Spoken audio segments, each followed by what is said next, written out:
Good evening, everyone, and welcome to our July 22nd Town Council meeting. Madam Clerk. This is to inform the general public that this meeting is being held in compliance with Section 5 of the Open Public Meetings Act, Chapter 231, Public Law 1975. A notice of this meeting was mailed to the Star-Ledger and the West Orange Chronicle on November 23, 2013. A notice of this meeting was also posted on the bulletin board in the Municipal Building, West Orange, and filed in the office of the Municipal Clerk of the Township of West Orange on November 23, 2013. Councilman Cirillo? Present. Councilman Guarino? Present. Councilman Krokoviac? Present. Councilwoman Spango? Present. Council President McCartney. Present. Thank you.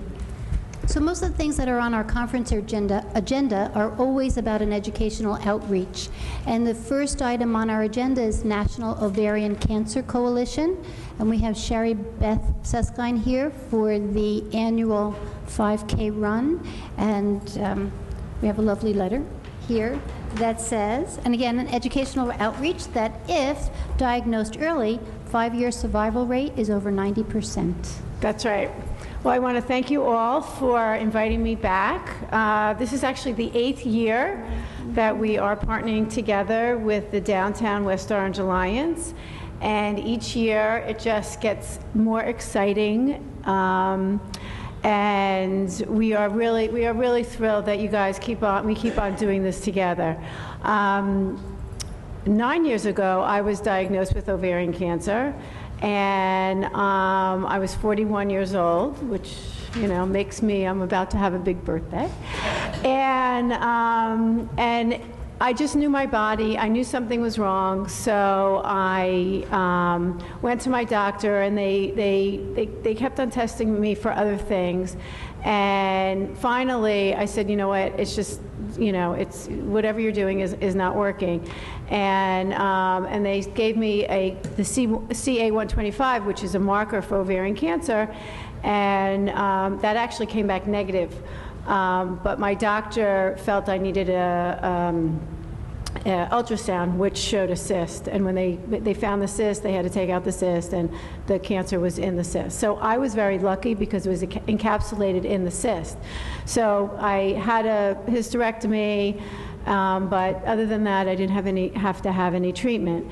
And my goal was to partner, you know, with the Downtown West Orange Alliance, because I figured the one thing I can do is, I don't know if I can't cure it, but I know I can raise awareness.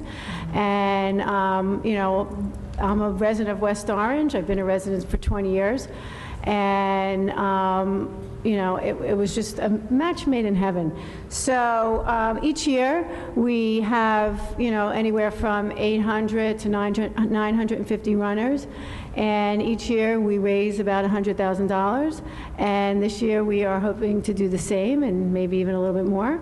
As of today, we've already raised $20,000, and we still have a couple, how many more weeks? We have 2 months. September 14th is the run. That's good. Give us the details. Yep. September 14th is the run.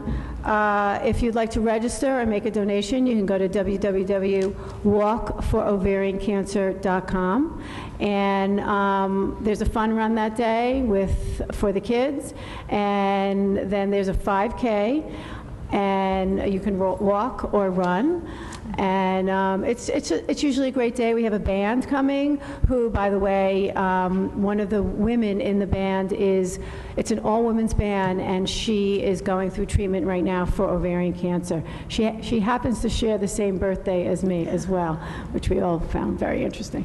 And, you know, we take sponsorships to get your name on a T-shirt.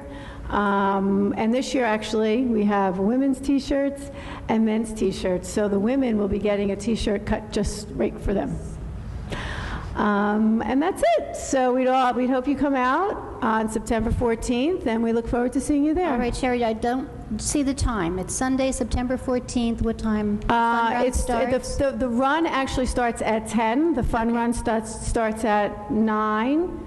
But get there early, because you need to. If you don't, we really encourage you to pre-register.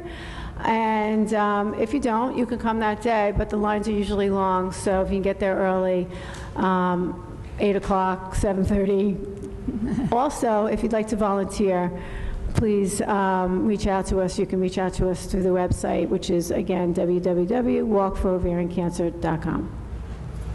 So happy birthday. And Thank you. Thank you for your honesty. And we look forward to Sunday. I see Yep. Councilman Cirillo has a Yeah, question. staging location, staging location. Staging location. Right in here. Town Hall. Town Hall. Town Hall, right here. You'll see, we'll be, you. all teal will be out that day. Teal, right. Thank you all, and You're so enjoy the rest of your welcome. summer. Thank you.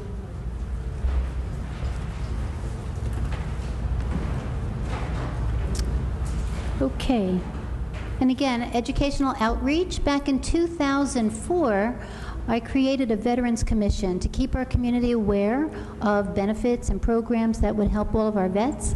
And what came across my desk recently was the Veterans Business Outreach. Recently, we just had the GI Go Fund, which talked about services and programs for veterans. And so I was anxious for you to come and describe your program. Please, this is Ingrid Bell for the New Jersey Veteran Business Outreach Center at Rutgers. Yes. Thank you. Welcome. Hello. Thank you for having me today. Thanks for the invitation. My name is Ingrid Bell, and I'm managing the Veteran Business Outreach Center in New Jersey. Okay. Thank you. Could you hear me now? Okay. Yes, I'm managing the New Jersey Veteran Business Outreach Center in New Jersey.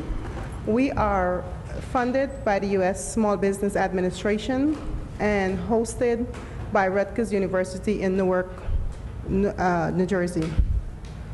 We provide services to the vets such as one-on-one counseling, training. We also provide services for them as far as starting their business. As we know, many of our vets are hardworking and they're very disciplined, but a lot of times they are entrepreneurial, but they may not know what kind of business they want. They may not be sure if their business is viable. So we help them through that initial process. And if they do decide that they want to start a business, then we help them with their business plan, creation of a business plan. We help them with financial resources. We help them also, those who are already in business, we help them take their business to the next level. We also partner with other agencies, such as the Small Business Development Center. We partner with SCORE chapters, the Women Business Center. And we try to find resources to help our vets. We have counselors on site, myself included, where if, like today, we had somebody, 2 people that walk into the center, where we can help them with whatever help they need as far as business. And if we're not able to help them, then we refer them out to one of our business partners. We also have, today I have Ms. Harper, who's the state director of New Jersey for the Small Business Development Center, and we work close, and that's one of our close collaborators to help the vets. So this is a national program? It is, it is. But in New Jersey, the New Jersey Veteran Business Outreach Center covers New Jersey, Pennsylvania, the Virgin Islands, Puerto Rico, and some areas of New York.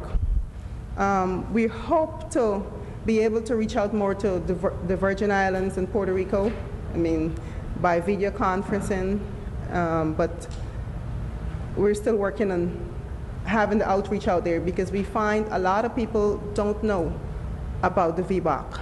We call it VBOC for short. So we're hoping that we can attend events like these and have an outreach, you know, in different places so that we can create the awareness that the VBOC is there to help our vets. Okay? And if I can have Brenda course. Harper say just 1 minute what Of course. they do Thank to you. help. I'll be quick. I wonder why she said Puerto Rico and those islands. Yeah.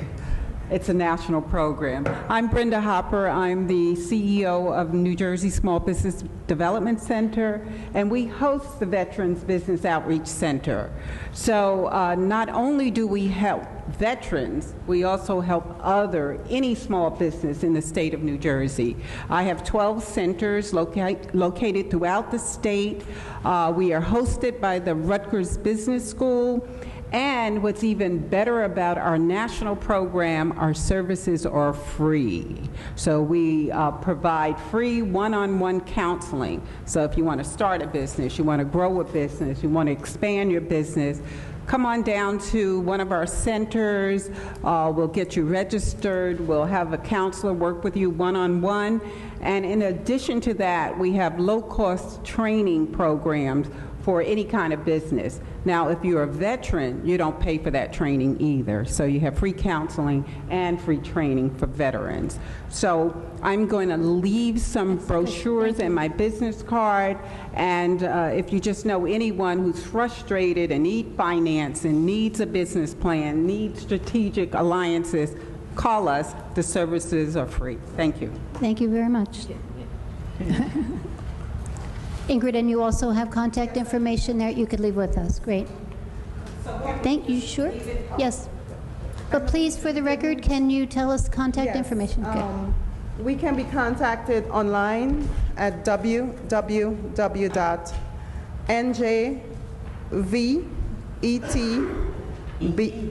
as in Victor, E as in Edward, T as in Tom, B as in business, I as in indigo, Z as in zebra. .com. Okay. And our telephone number is 973-353-3430. And I'll leave some brochures. Thank you. Thank you. And I'll be sure to get them to the members of our Veterans Commission, so to spread the word. Thank you very much. Thank you for the opportunity. You're welcome. That's great.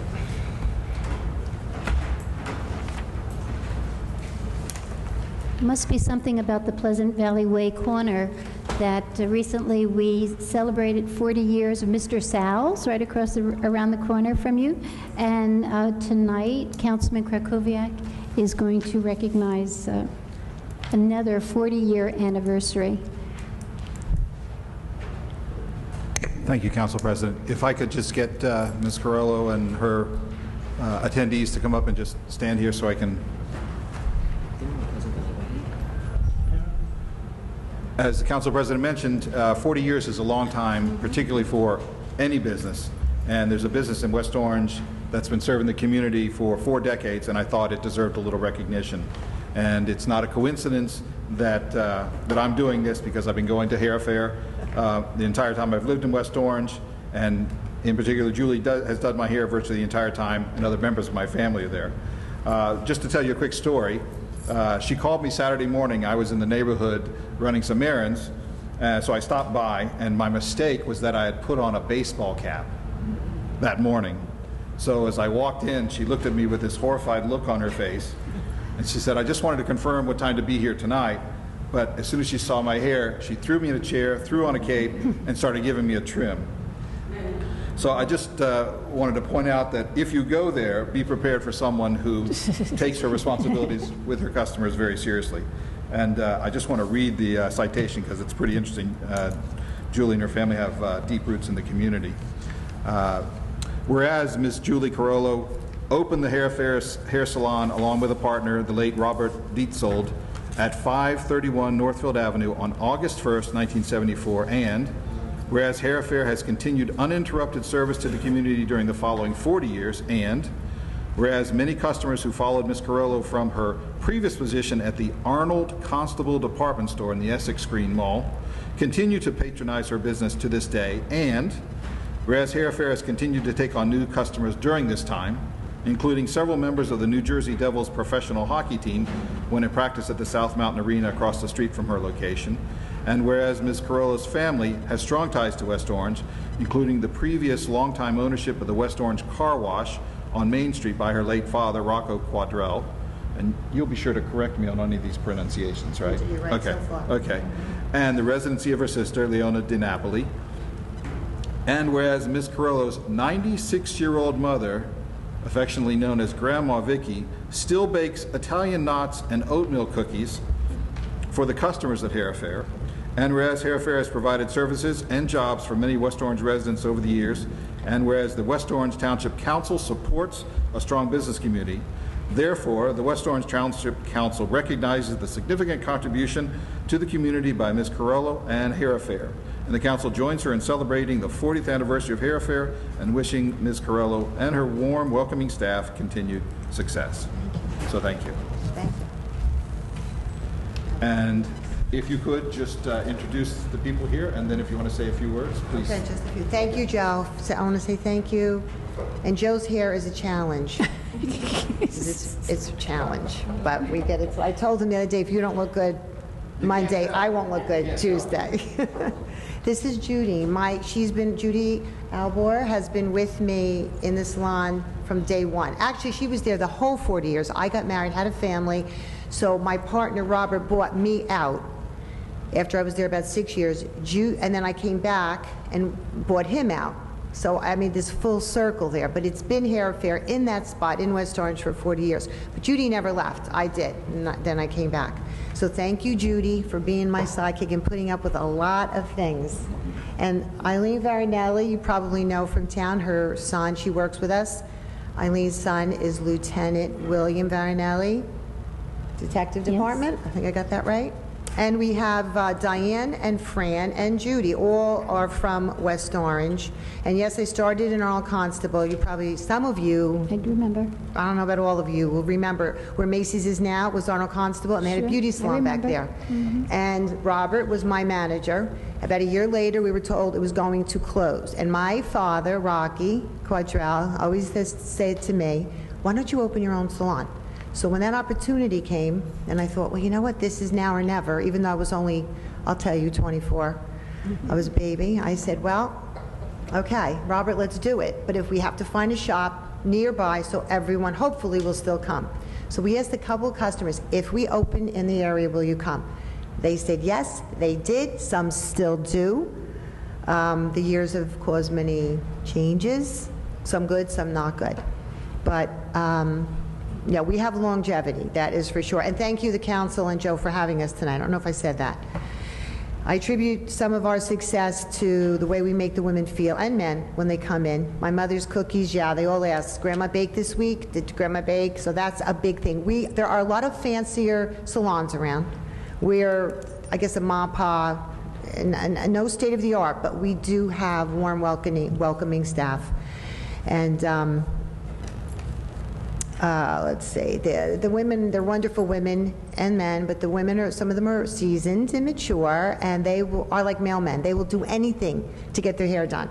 They come on the buses, they come with taxis, they have family members bring them, they just love coming. And I'm also a breast cancer survivor, and West Orange hosts the Susan G. Komen also, and we go to that. They feel beautiful when they leave, and that's what a beauty salon is all about, having, besides the gossip and getting beautiful, it's the coffee and the cookies. And my father was right 40 years ago. I cannot believe that we're actually still there. And Hair Affair has been good to us. West Orange has been good to us. And we like and welcome the changes and the growth on Northfield Avenue. I love it. I think it's beautiful what's going on there. We have a beautiful view of the reservation right across from the shop, and then from that point down, all the things going on. I think it's made West Orange even more interesting. And I guess that is about it. I already plugged about your hair. That was supposed to be the last thing I was going to say. I have to make you look good. But anyway, thank you very much for hearing and putting us on your map tonight. And thank you, West Orange. Thank you so much. Yes, I like that. Yes, thank you. Thank you very much. Is anybody here with your family?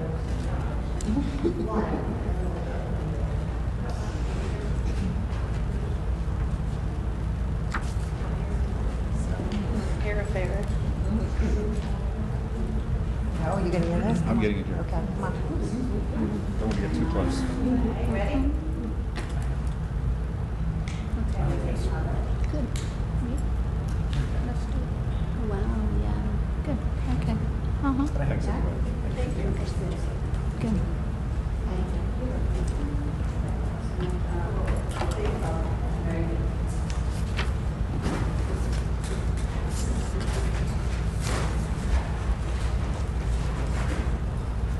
Yep. Okay. thank you so much. Many, many more years of success. Yeah, well, when you're ready to retire, there you go. No, good. So I see that our Downtown Alliance Director is here. Meg, if you'd like to give us an update? Megan Brill, Executive Director with the Downtown Alliance. You know, every day we've just been doing 50 million things. I guess our biggest thing that's going on right now is our farmers market. Right.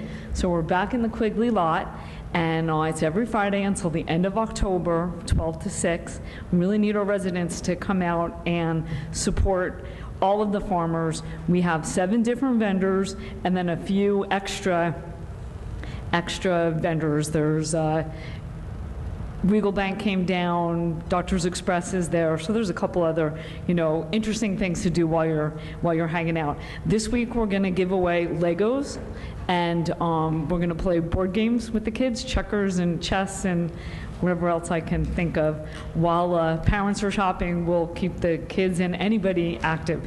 Last week we had Peter Longo come and do balloon animals with the kids, and he must have made 90 different balloon animals throughout the day. So we try to have something kid-related every single week while we're there. So we really appreciate if you come out and spend lots of money at the farmers market. The other thing that's going on is our 5K run. So we're working, real hard every day about, getting volunteers. Victor, actually, I have copies of the sponsorship forms and the runners forms, and everything is on the township website and links right to the NOCC website. I guess, Sue, did you want to talk about the garbage cans?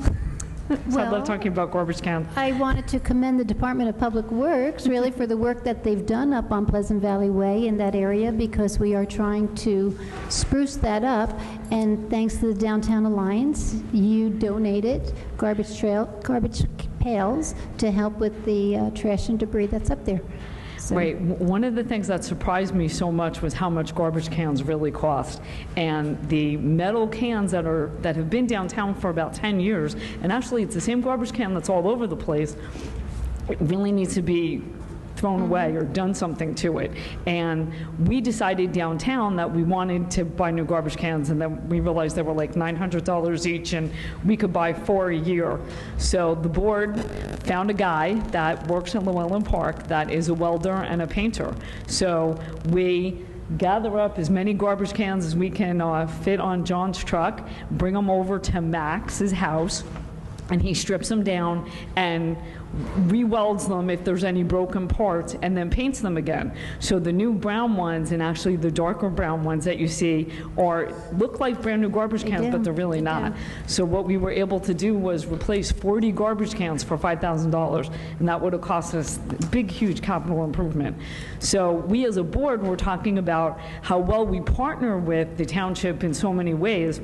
One of the things is we work very closely with DPW, and whenever there's a pot that gets hit downtown, they're right there to pick it up. If the plants need to be watered an extra day, they figure out how to get it done. So we were talking about how the rest of the town's garbage cans look really shabby, and that they should do something about that. So we thought, once we're done with all the garbage cans downtown, let's continue to do it, and we would just swap services and stuff.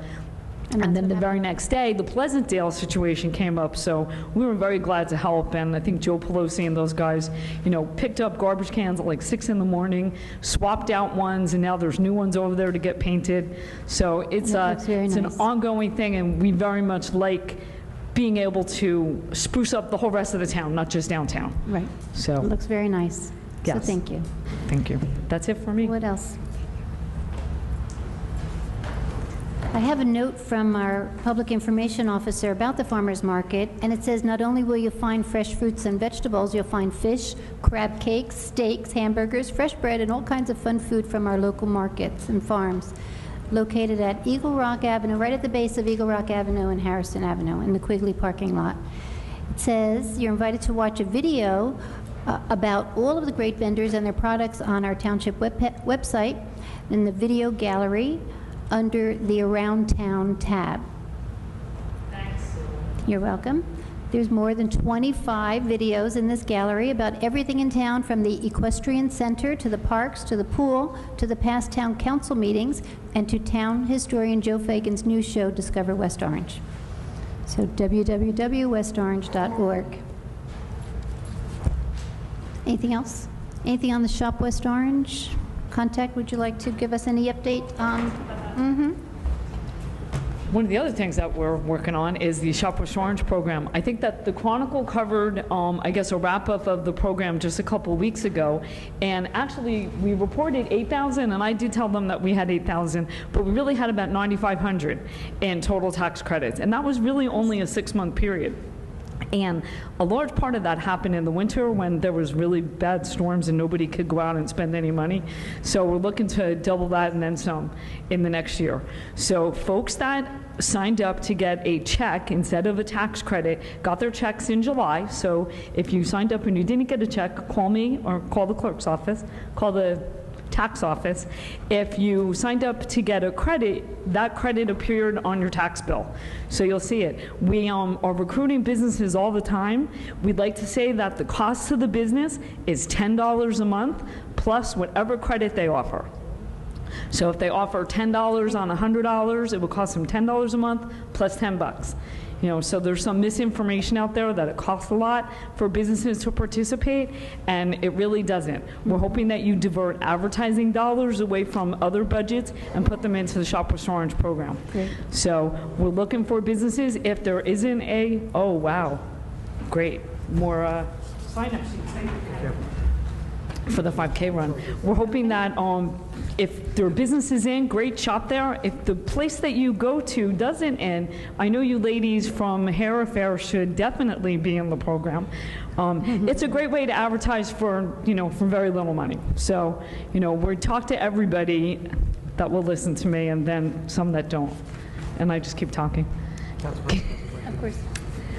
Ms. Brill, thank you. How many current members do we have, businesses? How many current businesses do we have sign up for Shop? It's, I think, 45 now, and we just added Retro Fitness, which was a big hit, and we added Oak Barrel Pub just came on board.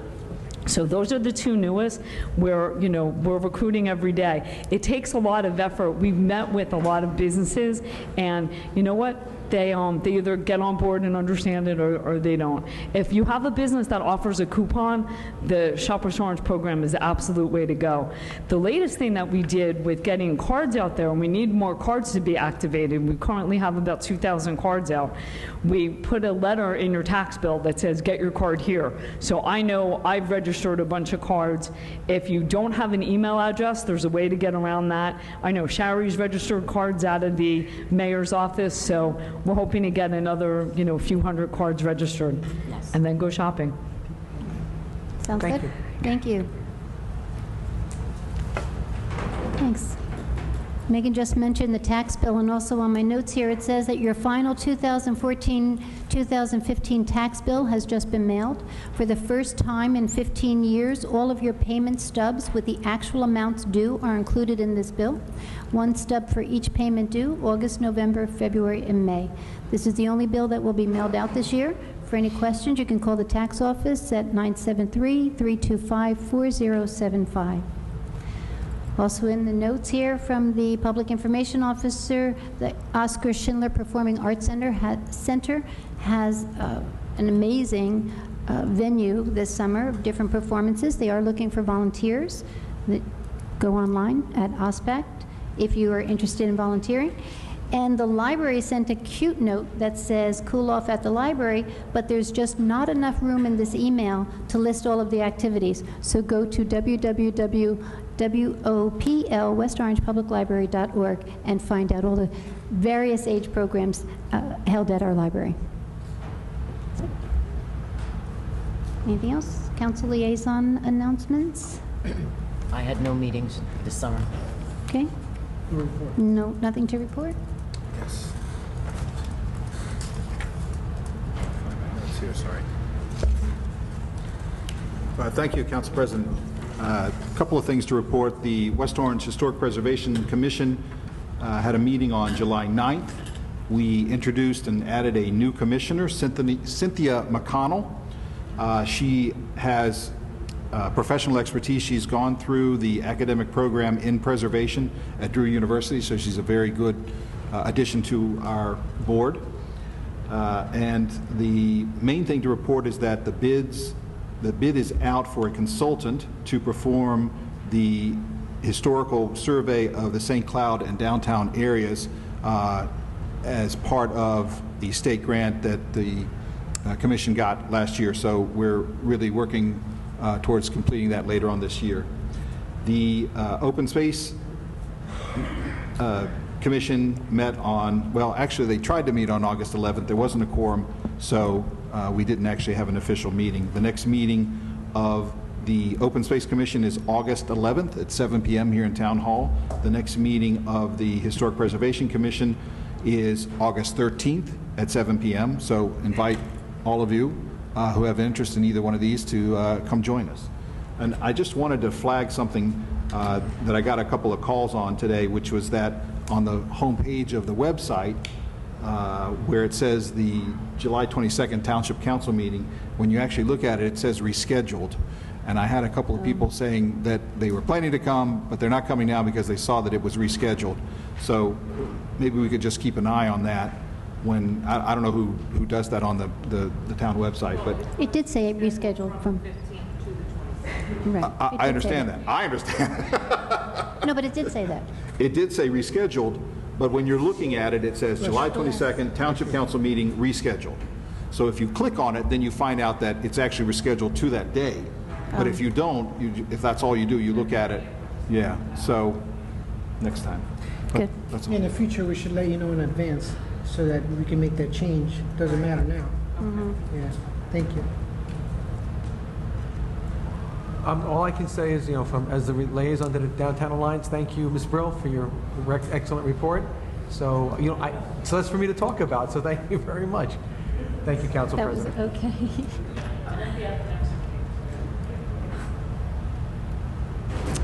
On the Planning Board, on August 6th, the Planning Board is hearing an application from AutoZone, national retailer, looking at space on Main Street opposite Carl's Appliance. It's being carried. Our next meeting is August 6th, if you'd like to come and hear about that application for AutoZone. And we have another run. This is another annual run for this stop for Nikhil. This is Nikhil Badlani. This is in honor of, in memory of Nikhil, 11-year-old West Orange resident, died on June 11, 2011, when a driver ran a stop sign at the local intersection in South Orange. Nikhil was passionate about music, straight-A student, avid reader. The family has set up this foundation to honor his memory and spread the message that stop means stop. Funds raised from this 5K run, 3K walk, go toward this foundation that provides scholarships for students interested in music. Excellent program. And this run is Sunday, September 21st. And this one, staging, is at the high school. So, NikhilBadlaniFoundation.org for information. So, Madam Clerk? Any other comments? Madam Clerk. This is to inform the general public that this meeting is being held in compliance with Section 5 of the Open Public Meetings Act, Chapter 231, Public Law 1975. A notice of this meeting was mailed to the Star-Ledger and the West Orange Chronicle on November 23, 2013. A notice of this meeting was also posted on the bulletin board in the Municipal Building, West Orange, and filed in the office of the Municipal Clerk of the Township of West Orange on November 23, 2013. Councilman Cirillo? Present. Councilman Guarino? Present. Councilman Kukoviac? Present. Councilwoman Spango? Present. Council President McCartney? Present. Would everyone please rise for the Pledge of Allegiance?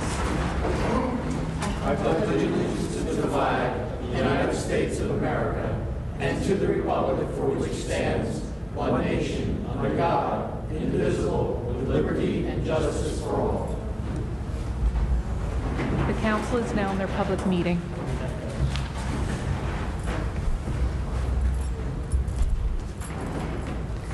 Good night, ladies. Keep up the good work. Okay, good night.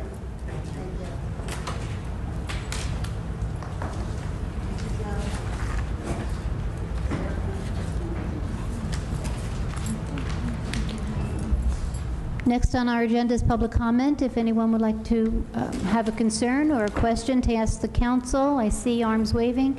Please come to the microphone, name and address, and we'll do the best to answer your questions. Good afternoon, Town Darius. Council. My name is Darius Galati, 58 Mountain Avenue, West Orange. Miss, there are construction workers working on Moore Terrace. They've been there for a few days, and they're doing the job is all right. And are they going to work on one street only? Will that be Moore Terrace only, or will it include Woodside Terrace and Mountain Avenue? Okay. There's a sidewalk repair, the sidewalk and curb repair. I did go to the Department of Public Works to say to them that I've been there more than once to say to them that the curbs along Woodside Terrace had damage from the plows that come past. They break the curbs, and those curbs have need to be repaired. So I know a few places where that occurred. So I said that to him. He said he's take a look at that, so he's aware of what that is. So are those sidewalks going to be repaired, or is this one You know job what, at one Darius, time? that was approved a while ago, and I'm sorry to say I don't have that list. There were a lot of streets on that, and I'm sorry I don't have that in front of me to tell you which streets were included in that road improvement. Okay, so it's one street at one time now, so that's the way Right. it's going to be for now, right? So, okay, thank you. Okay, thank you. Try to get the information to you. Any other comments? Yes, sir.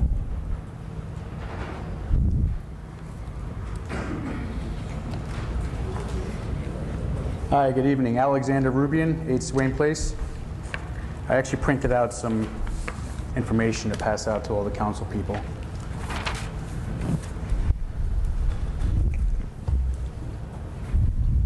Welcome back. Good to see everyone again. Dear Town Council, I wanted to bring to your attention an issue has brought enormous disruption in my neighborhood, Swain Place, Riggs, Quimby, and Pillar Place.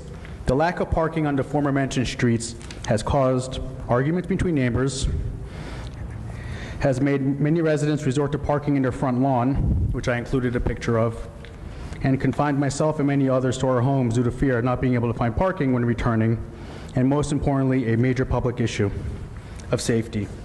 For example, my girlfriend works in a restaurant and returns between 3 a.m. and 6 a.m. in the morning. The lack of parking has caused her to walk between 2 and 5 blocks in the early morning while carrying large sums of cash. Last year, my neighbor's son was walking down the street and was assaulted by a group of thugs and demanded his iPhone. Also, my neighbor's work van at 8 Swain Place was robbed and all of his tools were stolen twice in 2 separate incidents. The last time this occurred was 2 days before Christmas. The easy access to I-280 has made our neighborhood a target for criminals, and I'd like to propose a plan that would restore our ability to park freely and safely, reduce the appeal of conducting crime due to easy access to I-280, and save town money by providing a buffer for snow removal. The first part of the plan is to create a dead end from Swain to Kingsley. The dead end will make our street more family-oriented to minimize traffic, which cut through and speed down our street to I-280. I understand that there was the speed bumps installed, but if you sit there with us, you'll see how fast people speed between the speed bumps. And last year, my landlord's sister-in-law was walking across the street, and the car literally missed her, I think she was 6 years old, niece by inches. I mean, I was outside working on my car, and the car squealed, the tires locked up, and missed her by a few inches. So, speeding is another issue that, should be addressed. All the children at Swain Place play outside and skateboard.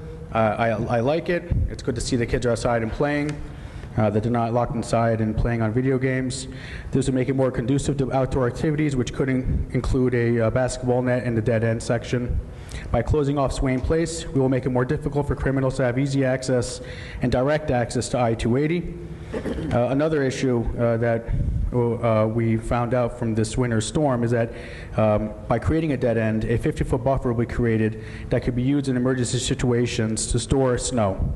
This will bring a large savings to taxpayers since we won't have to actually bring trucks down to the street to remove the snow.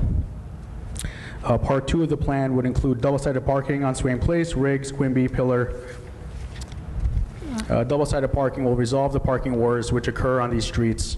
Double-sided parking will provide the ability for residents to park closer to their homes. This provides a safer situation and assists elderly who have physical limitations. I do have a lot of neighbors that are elderly or do have certain handicaps, and sometimes I see them walking a couple hundred feet to get to their house. So I know this was brought up last February. The mayor personally told me there wasn't much support for it, but I've personally spoken to all my neighbors on Swain as well as Riggs, which is parallel to me. And I haven't met one person that is not fed up with the parking and doesn't want to see parking on both sides. I'm sorry, I actually just ran up here. Part of the problem was not being able to find parking in this parking lot as well, so I'm a little out of breath because I thought the meeting started at 7:30. But I have lived here for 3 years, and I love the neighborhood. The only issue I have is the parking. It's a massive headache. Like I mentioned before, sometimes I want to go out 8 o'clock at night for dinner, but I'm scared if I come back around 10, there won't be any parking. The only other alternative is calling the police department and getting some form of an emergency permit, where if you give them your license plate, they'll allow you to park on the alternate side. But lately, they've been saying that they don't want to do that as often. So I hope this gets taken very seriously, because I don't feel comfortable with my girlfriend walking home between 3 and 6 o'clock in the morning with large sums of cash and having to walk all the way from Quimby 3 blocks down to our apartment. You know, if you see from the photographs, the streets are wide enough to allow double-sided parking. We do theoretically allow double-sided parking on Wednesdays after 5 and all day on Sundays. And if there are 2 cars coming down the street opposite directions, one just pulls over a little bit, the other one goes through. We act as a community, everyone's polite to each other, and that would be a very, very, very small inconvenience someone would have to pay to allow a better parking situation for our streets. Ms. Rubion, thank you very much. It's so well thought out and planned out. I'll share it with the engineer. And thank you for your reach out to him contact as well. information. Sure. Because he was in the information that was sent out in February. Okay. But I just wanted to propose it to the council. I can reach out if you guys need more information, photographs. Great. No, I can thank even you. get the petition together. Very comprehensive. Thank you. Thank you. Have a great night. Okay. Who Yes, was it sir. sent to at this point? Did you send it to the town engineer, Len Laporte? Leonard. Lenny Laporte. I think it was something like that. Good. Okay. Okay. That's what Thank we'll you. follow up with him. Great seeing everyone. Thank Have a you. wonderful night. If I could, Council President. Mr. Lepore is sitting in the back of the row of the council chamber, so you might want to just speak with him now. And give him a copy of that plan. Say hello. Any other comments, questions? Yes, sir.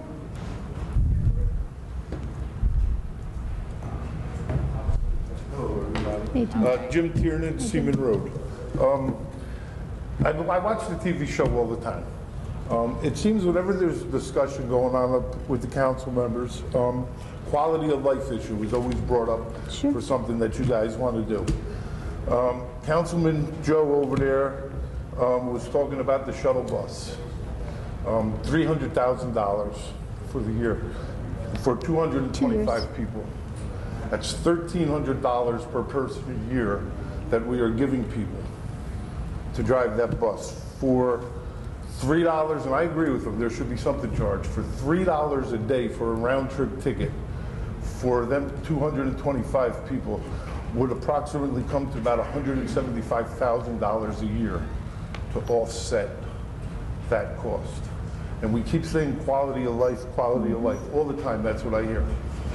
Quality of life for me in the town of West Orange. I left Colgate Pool the other day on a Sunday. They did a great job with the water park. It was well worth the money, in my opinion. Okay. My kids are a little too old for it, but it looks nice. I've been going to Colgate Pool for a long time.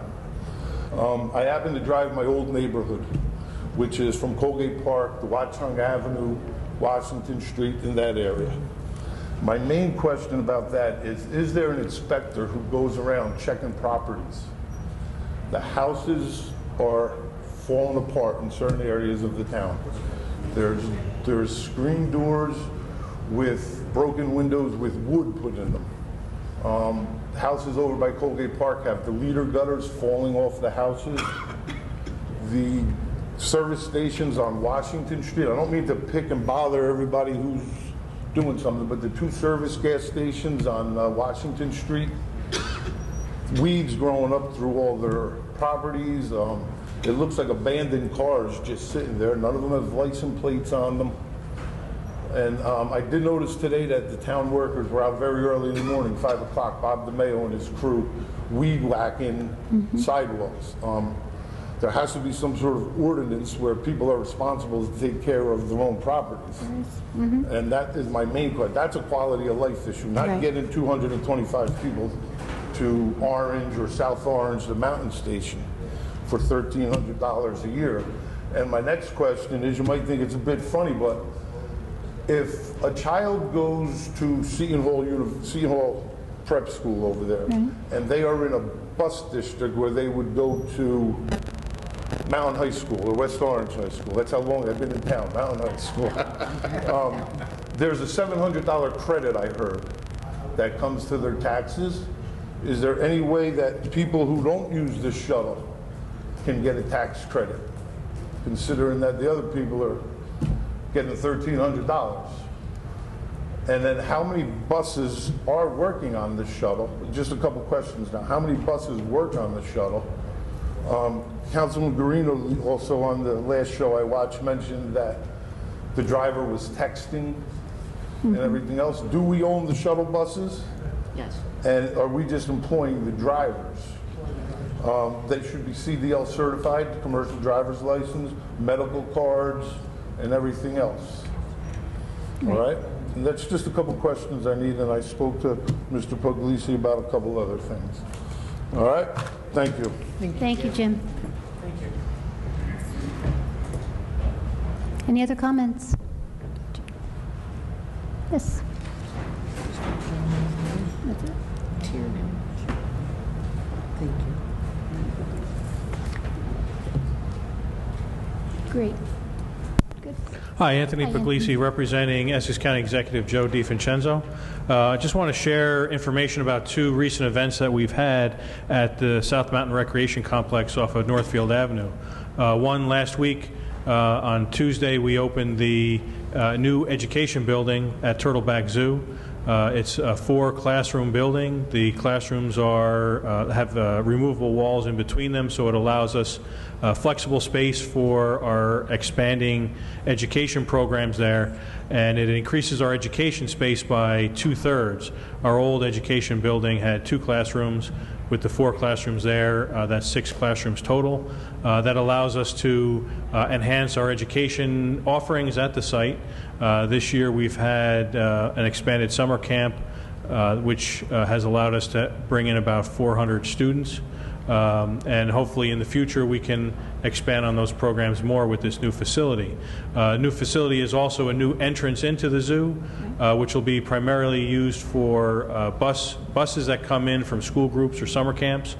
In the past, if you've ever been up there with the original entrance, when buses come up, it's just a very crowded and cramped situation. With this new entrance, buses will be able to pull up. There's ample room for children to disembark, gather in front of the entrance, and then when you walk in, you'll actually be walking in near the carousel. So it kind of spreads out the entrances so that not everyone is coming in at the same point. Second event happened today. At 12 o'clock, we had the groundbreaking ceremony for a new 500-car parking garage. The zoo last year had record attendance, 621,828. Cody Arena welcomed approximately 400,000 visitors last year, and as our zoo director pointed out today, our attendance at the zoo is about 43,000 ahead of last year's pace. So I'm sure your police department will tell you that traffic along Northfield Avenue and Cherry Lane is a little crowded, especially on the weekends when we welcome a bulk of our visitors then.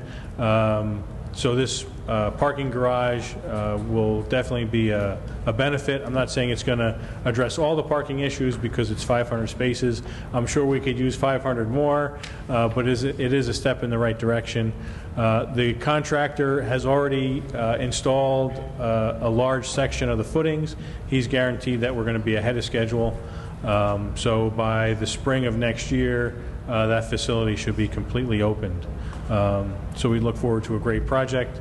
The mayor was at the opening for the Education Center, and Councilman Guarino was there this morning.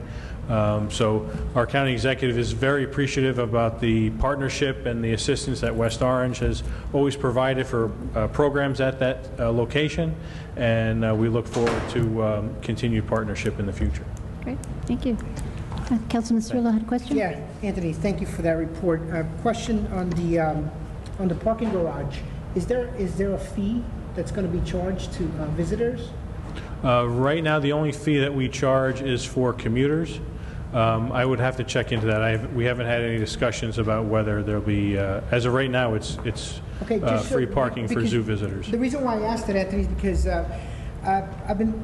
sometimes when I visit the local businesses across the street, the plaza, the St. Cloud Plaza, a lot of visitors tend to park in those spots, and it affects businesses. And it was expected because of the improvements to the South Mountain Reservation.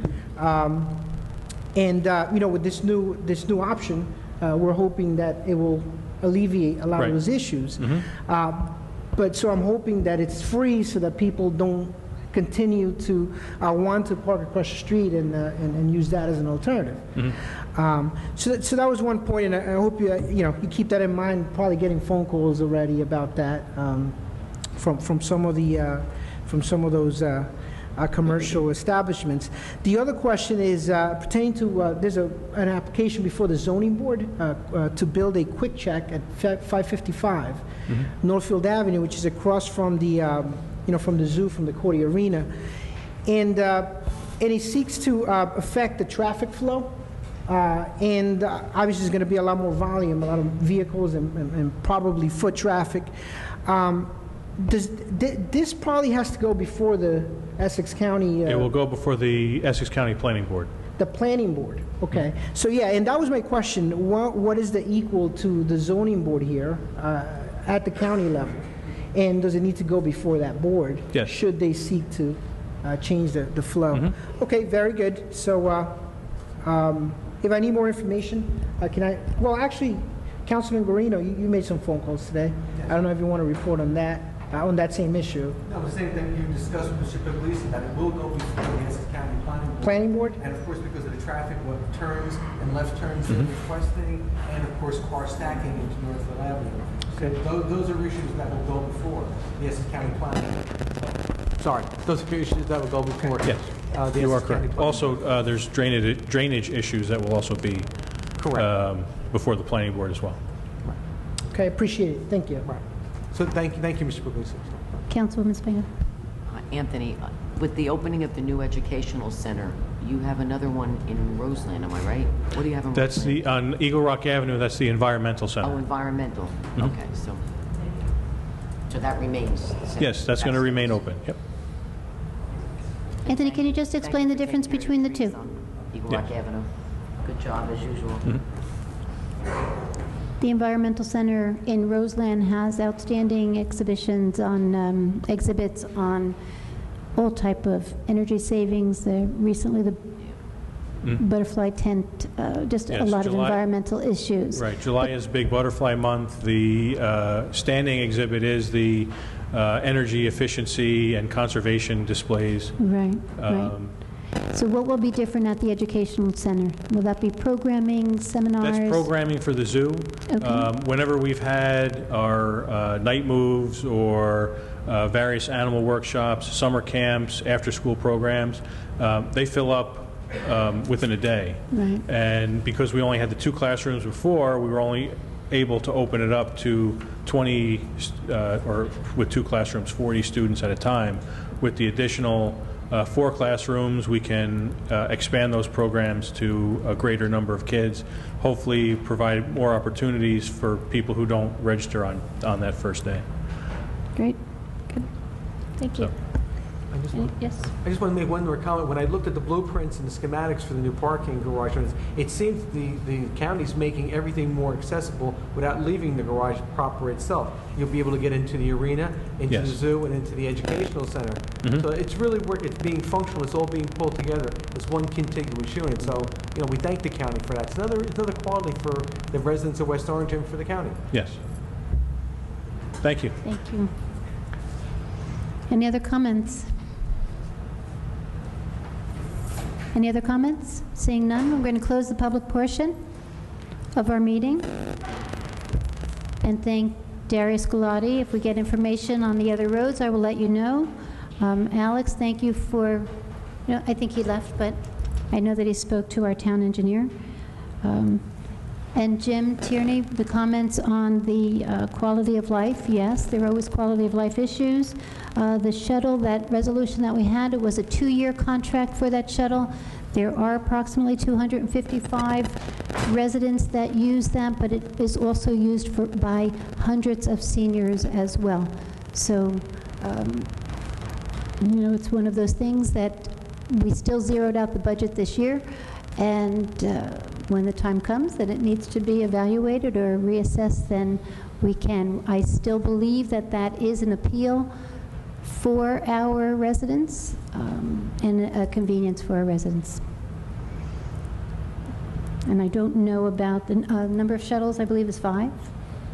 It's 5. It is 5.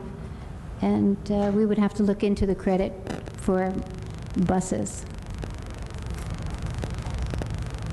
And thank you for the comments on the pool. I just wanted to say that that was a $300,000 expenditure that was between grants and negotiations. It came down to $73,000. And here we have this outstanding new improvements at the pool. So thank you for that. Any other comments? Councilman. Thank you, Council President. I'd like to thank the members of the audience for coming tonight, and always confirm to the residents out watching tonight, you should come to a council meeting to experience and also to voice your opinions. We'd love to hear from you. We want to know exactly how you feel, and coming to a council meeting in this public forum is the right way to do it, and we look forward to this. Also, want to thank Alex for coming here tonight. I wish he would have sent this to us sooner so we could review it, but I know he spoke to the township engineer, and I'm sure him and Mr. Lepore will be able to come to some conclusions on what can and cannot be done. Mr. Kiernan, thank you for coming here tonight.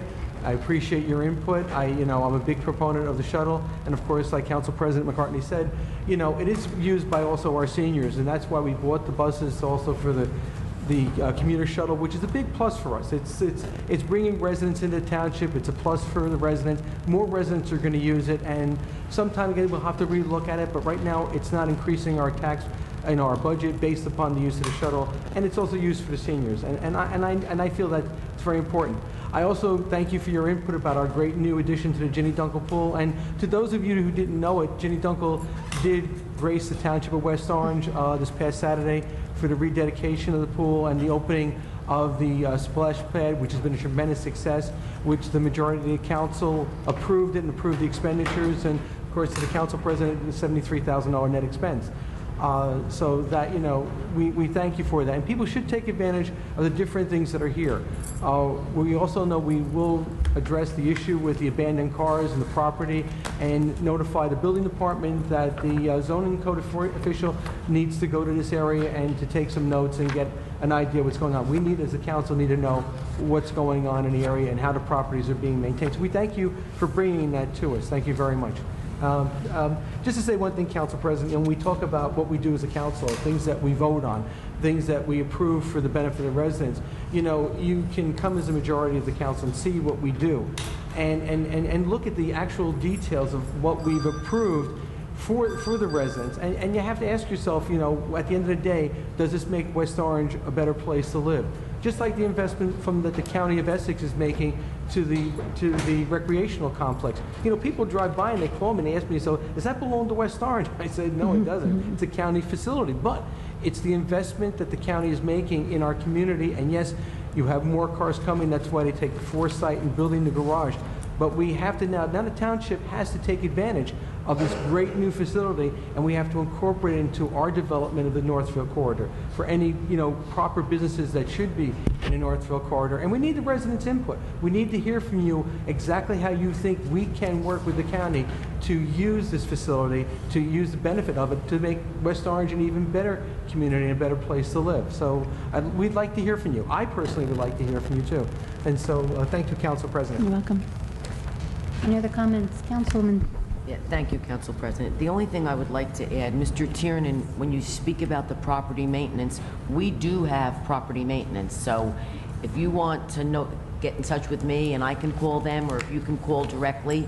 But there is someone that I believe there's two. There are two people that are supposed to go out and be looking at just what you said was happening down there. So if you want, I can give you my number, however you want to handle it. But there are people that are supposed to be out there doing this. Okay, other than that, everything else has been said. Thank you. Excuse me, if I may interject, Council President? I do know that Downtown Alliance is working with the businesses on Washington Street, because that comes within the corridor. But Mr. Tiernan was even talking about homes. Residential. There's property No, maintenance. I know, and those properties are, I agree, I'm sorry, Council, I'm not disagreeing with you, Councilwoman. I'm just saying but the Downtown Alliance is also working in conjunction with that as well, so. Right. Thank you. Any other comments? Councilman? Mr. Rubin, thanks for coming up with such a thoughtful presentation. I suspect that Mr. Lepore, our town engineer, has told you that that one thing that would be very helpful is to actually get a petition of all the neighbors signed to show that there is support for that. So I'm hoping you will keep us abreast of how things are progressing on that. Mr. Tiernan, thank you very much for taking time to come speak with us tonight. And thanks for pointing out where there may need to be better inspection by the town. The business administrators here, I am certain that he will be looking into this tomorrow morning. Just to answer your question about weeds and sidewalk, we do have an ordinance, and the ordinance requires the private property owner to take care of their sidewalks, including the weeds. So hopefully the people that you saw, if they were from the town, they weren't cutting weeds for private property owners. Hopefully it's for the town that they were, the town property that they were cutting them on. In terms of the credit that you spoke about, that's something that comes through the school district. So I don't think it's something that would play here, but according to the council president, we're going to look at that at some time in the future. So I look forward to taking a look at that. And that's it. Oh, if I could, Council President, not sure if I misunderstood you. You said 255 people regularly take the shuttle. I thought the information that the administration provided said it was 225 people that take the shuttle bus. I just wanted to make sure we were clear. I remember on that. 255, but Okay. I don't. Well, I can show you the document, but it did say 225. Okay. Thanks. Okay. How do you, Council. how do you enumerate that? How do you enumerate that? Wouldn't it fluctuate unless you have a sign-up system? Is there a sign-up system, Mr. Gross, for shuttle usage? There's not exactly a sign-up system, but we do keep statistics. Yeah, well, do you sign in when you get on the bus? No. There's not a sign-in system. But I mean, obviously, we're through surveys. So it's a rough estimate. People, are interested, and we do keep track of the numbers every day. Okay, I'm just saying it would probably be difficult to get to the exact number of people that use Well, it. yeah, I mean, 225 people means that's 225 individuals. That doesn't necessarily mean the same 225 individuals.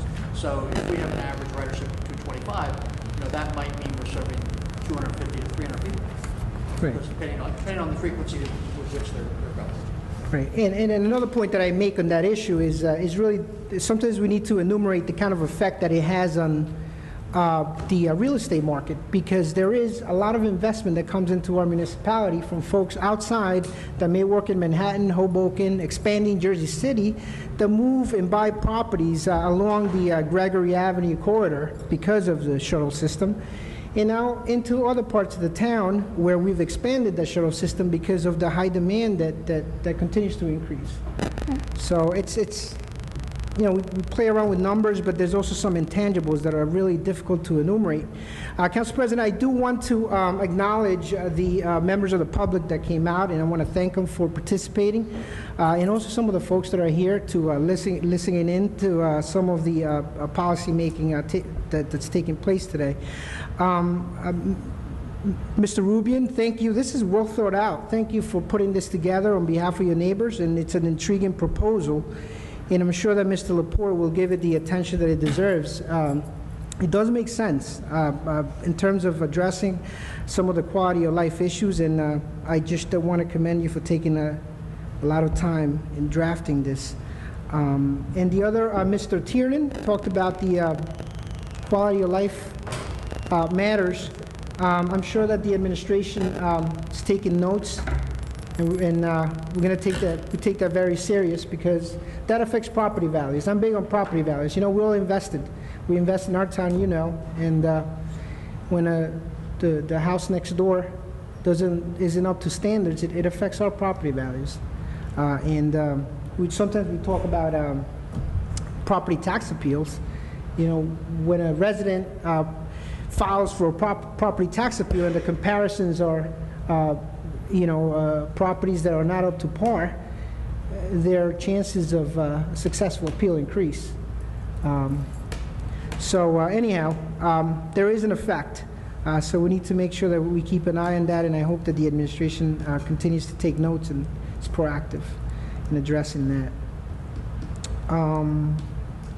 that. That's all for today. Great. Thank you. Thank you. Madam Clerk.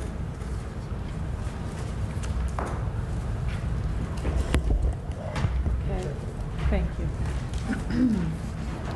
Consent agenda, approval of minutes of previous meeting, June 10th public meeting and June 24th, 2014 public meeting. Any comments? Report of township officers, municipal judges report, April 2014. Consent. Reading of petitions and communications and bids, none. Bills, are there any questions on the bills? Consent. Resolutions, are any resolutions being pulled this evening?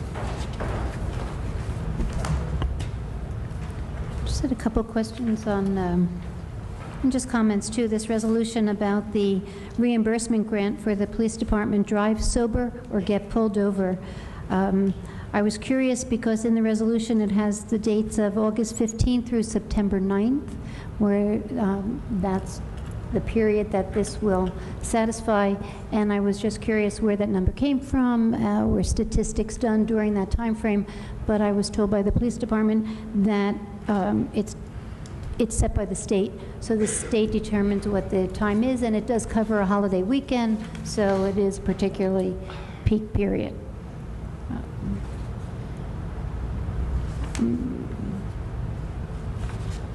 Resolution D. D as in David? D as in David. It's really congratulations on negotiating this contract with the non-uniform.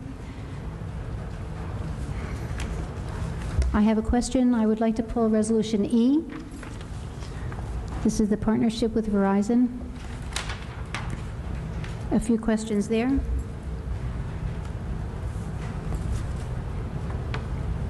Resolution J. J? J, the welcome addition of the Valley Police Substation. Questions there? And just to clarify, on Resolution L, which is the resolution authorizing the Essex County Urban County Community Development Grant, those are really the CBG grants, but this is just the application. I have never seen this application worded this way, and this is really just to get us in the running for the funds for the community development block grants, right? I just wanted to clarify.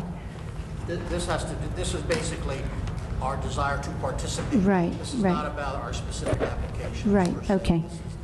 The whole application seems Joyce, revamped. Everything else will still be the same. Okay. It was just that the application itself seemed revamped, so that must, okay. But it is just an application. Yeah, this is for a 3-year period. Okay. Councilman. I don't want to pull the resolutions. I just want to make comments to F 134-14 and H 136-14. Okay. Should I make them now? Sure. Okay. All right, my comments in reference to Resolution 134-14, the reauthorization of the mutual aid plan between the Township of West Orange and the 20 other municipalities throughout the County of Essex. This is just a continuation of the mutual aid agreement that's been in effect for many years.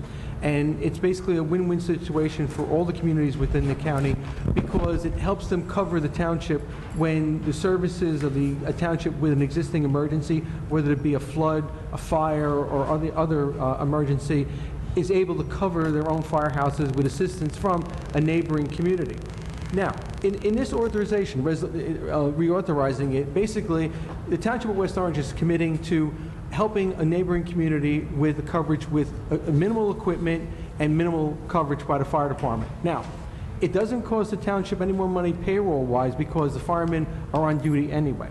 So they're basically moving a fire company from a firehouse and moving it into another community to be there with a truck, 2 men, and an officer. Now, other towns will come into West Orange if we have an emergency, so they will come in to our firehouses to enable us to cover our emergencies.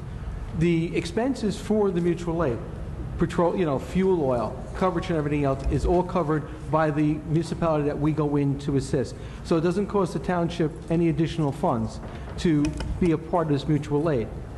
Now, being part of the mutual aid, as I said, is a benefit because anytime that we need something, other communities in the area will come and help us. And a prime example is that when we had our ladder truck out of service, the city of Orange lent us their ladder truck for our fire services. So it's a benefit to each community. And it's something that's very important. It's been going on for a number of years, and it's very beneficial. It doesn't cost us any more money to do this. It's just helping a neighboring community with manpower at a time when it's needed. Now, the big part of this is the City of Newark. Now, the City of Newark has a unique situation with mutual aid. Now, you may think that they're what they will do, but the City of Newark, if the Township of West Orange called the City of Newark and we needed assistance, we would get a full company. And what I mean by that would be 2 engines, a ladder truck, 8 to 10 personnel, and the equipment that we need to cover our agency. Not like with West Orange. If West Orange was called upon by South Orange or Nutley or Belleville, we would send 1 truck, minimal crew, and all the time it would not be an officer. It would be a person qualified to cover the equipment and the men at their location. Newark, basically, if you look at the ordinance and you look at it, it's basically saying that the City of Newark, because I know it's going to be questioned, is not going to come and just sit in our firehouse. That's not what they do. They have more of a problems with their municipality than we have. They have more area to cover, and they have more incidents. But the City of Newark will basically, if we call for it, will come full force with a full company. And if you don't know what it is, full company is 8 to 12 men, 2 trucks, and a ladder. So it's something beneficial to us to be part of this. It's an ongoing thing. It's been in existence for 30 years. So it's just something, we're just reauthorizing it. If I'm correct, right, Mr. Sayers? We're just continuing our agreement to be part of the mutual aid agreement. Yes. So, so that's the point we just want to bring across. But when you read the documentation, that's what this is doing. It's something that every community, all 21 municipalities sign on for this mutual aid agreement. So it benefits us all because there are times, if you do have a situation, you don't have enough men or equipment to cover, we need the help from our area community, our fellow communities to help us out, and we help them out. And of course, the reimbursement for fuel and for equipment and for EMS supplies that are used, that's all reimbursed. They do not reimburse for salaries because the firefighters are here anyway. So if they're not needed here in the township, they can be used in another township. And the other townships will come and help us. What, did I say something? No. No, but when I met Thank with the you. fire chief about this resolution, which is by state statute, it's in accordance with the Deployment Act. It does involve 21 counties, 21 coordinators. It's a plan for mutual aid. One of the things the chief did tell me was that Councilman Guarino is going to have a few comments to say about this because of his volunteer work in Nutley.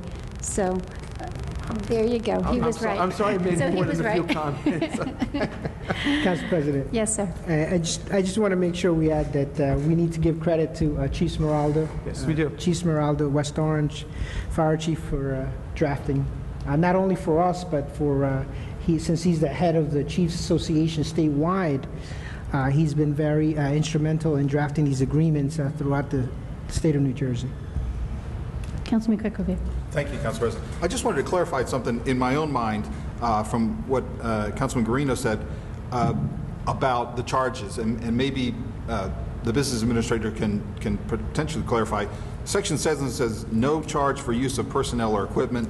It says no participating unit shall bill a requesting unit for wages, salaries, or use of equipment in making mutual aid. And then it says if fuel, chemical substances, crowd control gases, water additives, sterilized medical equipment, or other disposable goods are used for mitigation of the incident by a responding unit at a mutual aid and assistance response, which will cause the responding unit to incur an expenditure to replace the same and/or portable equipment requires repair or is lost, the requesting unit shall replace or, upon receipt of an appropriate voucher, reimburse the responding unit for the expenditure involved. Is there much of that that goes on? When I spoke to the chief, I didn't get that impression. It depends on what happens and what the situation is. I mean, if it's a big situation and it's bad and there's things that we have to utilize that are our own things, usually we get reimbursed for that. Okay, so like fuel to go to and from an incident, that would not be normally reimbursed? Usually that's not reimbursed. Okay, but really big things, but those would only be maybe a few times a year. Is that- In an emergency. If we use major equipment, or if our equipment breaks when we're there, you know, a ladder, or if a hose or something like that, but it's not for fuel or anything like that. How often does that happen during a year? I don't know, Councilman, to be honest with you. I've never really followed. Okay, thank you. Councilman, any other resolutions to pull or comment? Brief comments? I just want to comment on Resolution H, 136-14, entering the agreement with the National Ovarian Cancer Association and the Downtown Alliance. Here's another great effort by the Downtown Alliance and the township to support a very important cause. And it doesn't, basically the cost of running the 5K is built into the Downtown Alliance budget. And the Downtown Alliance gets, not say reimbursed, but does take funds from the total revenues generated by the event. The Ovarian Cancer Association gets their set dollar amounts. The Murine Fund gets their set dollar amount, and the town, the Downtown Alliance gets money. It doesn't really cost that much to run the Downtown Alliance. It's $10,000, to run it, and basically what we get back covers all the expenses for the Downtown Alliance, what we put out. And it's a worthwhile thing to do, and I just wanted to talk to that. It's something that it's very important. It's an issue that we need to address, but it really is not, the town is not putting out any additional money or causing any additional expenditures that are not covered by the revenues generated by the 5K run. So I just want to talk to that, Council President. Thank you. Any other resolutions? They've already been pulled. I'm good. Okay. Councilman? Councilman Krekovic? Yes, I have a few of these I don't want to pull. I just want to ask questions. Sure. Mr. Lepore is here. I wanted to ask about a sort of related question on Agenda Item I, which is 137-14, the award of this $990,000 construction contract. It actually has to do with the work that's going on right now down at Harvard and Yale terraces, where on those two streets, they're actually pulling up and replacing all of the sidewalks down there. And I thought that, as I mentioned earlier, that sidewalks are typically not part of our construction agreements, our street improvements, and also the town ordinance says that it's the responsibility of the private property owners to maintain their sidewalks. So I'm just curious as to why we're doing that. I drove by there, I don't know, in the last week or so, and the sidewalks didn't look that bad a shape, but it looks like we've torn them all up, and I'm just curious as to why we applied for a grant from the New Jersey Department of Transportation for the improvements that you see on both those streets, on Harvard Terrace and Yale Terrace, and we included the sidewalks in the grant. And the grant requires that we replace the sidewalks? Not necessarily, but very often, depending on the street, as you replace the curb with new curb, try to increase curb face to provide better drainage in the gutter. Very often, or not, shouldn't say very often, sometimes you can't salvage the sidewalks without the sidewalks being lower than the curb, and then water doesn't necessarily drain off the properties the way you want them to. So in this case, we had the ability to apply for a grant to do both the curb, driveway aprons, and sidewalks, as well as repave those streets. But I do understand correctly, usually we don't replace the sidewalks. Usually we don't. In this contract tonight, There's very little sidewalk replacement except when we do curbs. Very often you have to do driveway repairs on streets where there's sidewalks. There's very often concrete aprons. We make those adjustments at the driveways, and sometimes a few slabs on either side need to be adjusted. So if it was our money, we probably wouldn't be doing sidewalks. We probably wouldn't be, because it, in round numbers, it probably adds $50 to $60 per foot to the cost of a street improvement. Thank you. Thank you. Mr. Poor, but also those two streets that Councilman Kukovic talked about, they got hit hard by New Jersey American Water, by the tearing up of the streets and the infrastructure. So those sidewalks were affected when they were running the pipes underground and picking up. Some of that was affected by the nature of meters being put in, and that was part of the grant application. And similarly, Oxford Terrace is the next street, which is just below or downhill from Yale and Harvard. That's also part of a state grant program for later this year or next spring at the latest. Thank you. Thank you. And that'll be similar work. Thank you. I just also had a question about agenda item H, the resolution 136-14 about the National Ovarian Cancer Coalition. There was some emails flying back and forth today about the sort of the control and distribution of the funds from the event. And I think we ran out of time because I had sent an email back to the township attorney to try to clarify a few things. I don't know if now is the time to talk about this, but obviously we want to keep a distinction between funds that are controlled by the Downtown West Orange Alliance and funds that are controlled by the township. And I wasn't sure what our policy is now, what it has been in the past, but it seemed to indicate that it had changed. So I wanted to try to find out what all of that was about. I don't know whether now is the time to talk about it.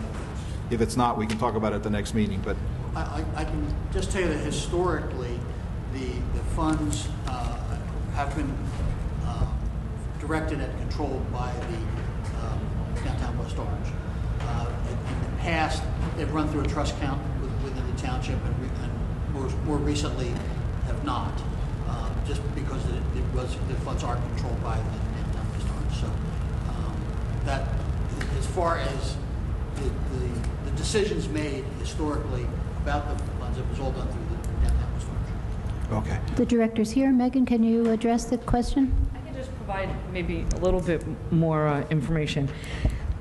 All of the costs associated with the run come off the top.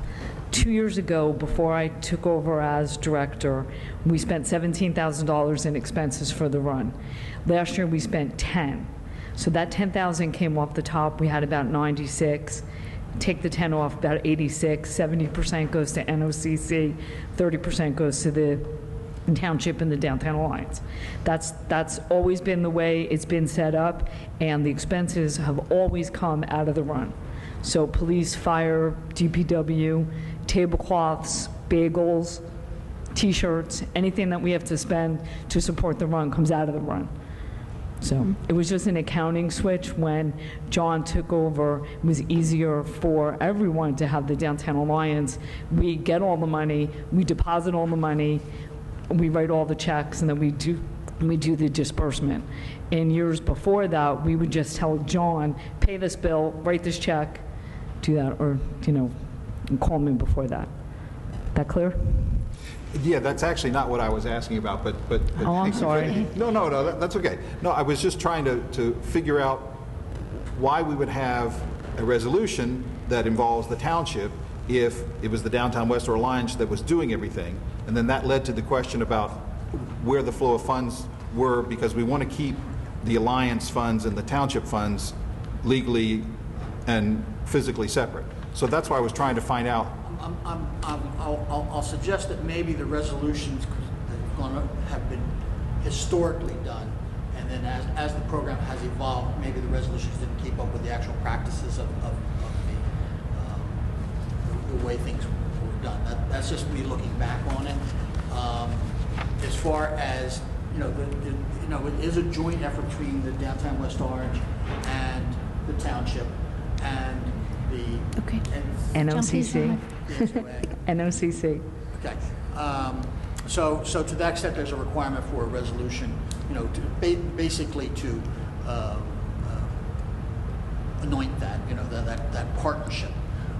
But as far as the operations of it, it's always been downtown West Orange. The funds have always been their funds, considered their funds to control.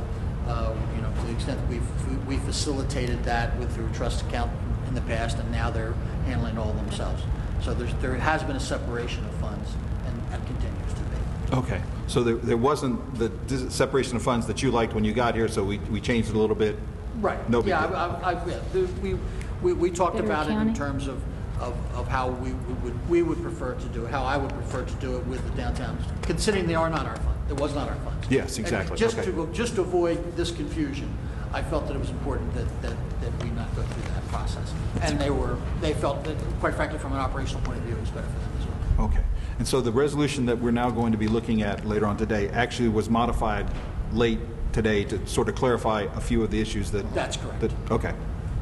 Because I think it reads now clearly where the funds are coming from, where the funds are going, but I just wanted to be clear about that. Controls them. Yes, yes. Okay, thank you. Council President, I wanted to also pull agenda item K, Resolution 139-14, the authorizing the change order for the site remediation for a couple of town properties, and also that's it. Great. Let me just, since we had a resident at the start of our public comment ask about road improvements, and I'm sorry I didn't have the list, I would like to read tonight on our agenda, we do have an award of a construction contract, and these are the streets that will be involved with that. Oak Crest Road from Hickory Road to Dead End, Hickory Road, Beach Road, Amos Street, Ashland Avenue, White Street to Park Avenue, Wellington Avenue, Hillside Avenue out to Gregory Avenue, Hillside Avenue from Wellington to Forest Hill Road, Oak Ridge Road from Mitchell Street to Wellington, Pine Street from Hazel Avenue to Wellington, and Birch Street from Hazel Avenue to Wellington. That's road improvements.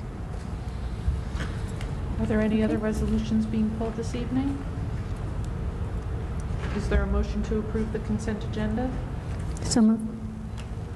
Second. All in favor? Aye. Any opposed? The consent agenda is implemented.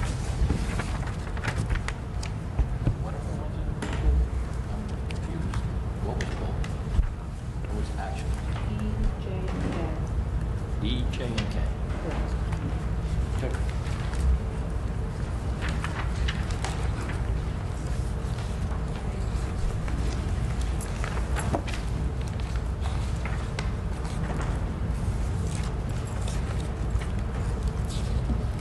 So Jack, on the Verizon contract that we have, again, this is, here we have a resolution from the New York SMSA Limited Partnership doing business as Verizon Wireless, looking to put equipment on Town Hall. This was negotiated at $12,000 a year, annual revenue for the town, monthly fee. I imagine that amount is comparable to other municipalities. My question was in the agreement, the lease agreement, on number 6, access to the property. So if there is a situation where Verizon would have to have access to Town Hall during non-business hours, can you just tell me how? Will they be monitored? Will someone be here? They would have to? Yes, what'll happen is they will get a phone number to call in the police department, where the police department will relay that message to someone at DPW, who will come and hopefully open the building up. God bless. To help them do what they need to do. So then a DPW employee will be here to Correct. let them in the building and then also to lock up afterwards? Okay. They will not be on the property alone. Okay. That was a question. Yes, sir. Yes, thank you, Councilman. Just a couple of questions about this. One was, what's going to be the impact on sort of the skyline of the town hall once these antennas, I think there's at least 2 antennas that are going to be It's added. actually going to be better. If if you look up there now, there's an antenna that I believe, I'm not sure, what is it, about 8 or 12 feet high? It's considerably higher than that. Oh, yeah. Yeah. It's And way up there. They're actually going to cut that down for us, and this antenna that they're going to put up is only going to be 2 feet high. So that whole piece is going to come down, and a new antenna is going up there, which is going to be much smaller. Okay, because the diagrams, as I saw them, look like, maybe, Mr. Lepore, you could chime in on this. It looks like part of that, the piping that holds the existing antenna is going to be cut to a certain level, but it's still going to be there? Yeah, A substantial portion of the pipe is still going to be there. some of the mast that supports the existing whip antenna will be there to support the Verizon antenna. Okay. But considerably lower. I don't think you're going to see it very easily from the front of the building. Yeah, because I was just out there today, because looking at that, and the pipe with the current whip antenna goes way above the bell tower. I think they'll be cutting that down also. Unfortunately, I did not bring the plan, but that antenna isn't too much higher than the parapet roof of the building. Okay. Thank you.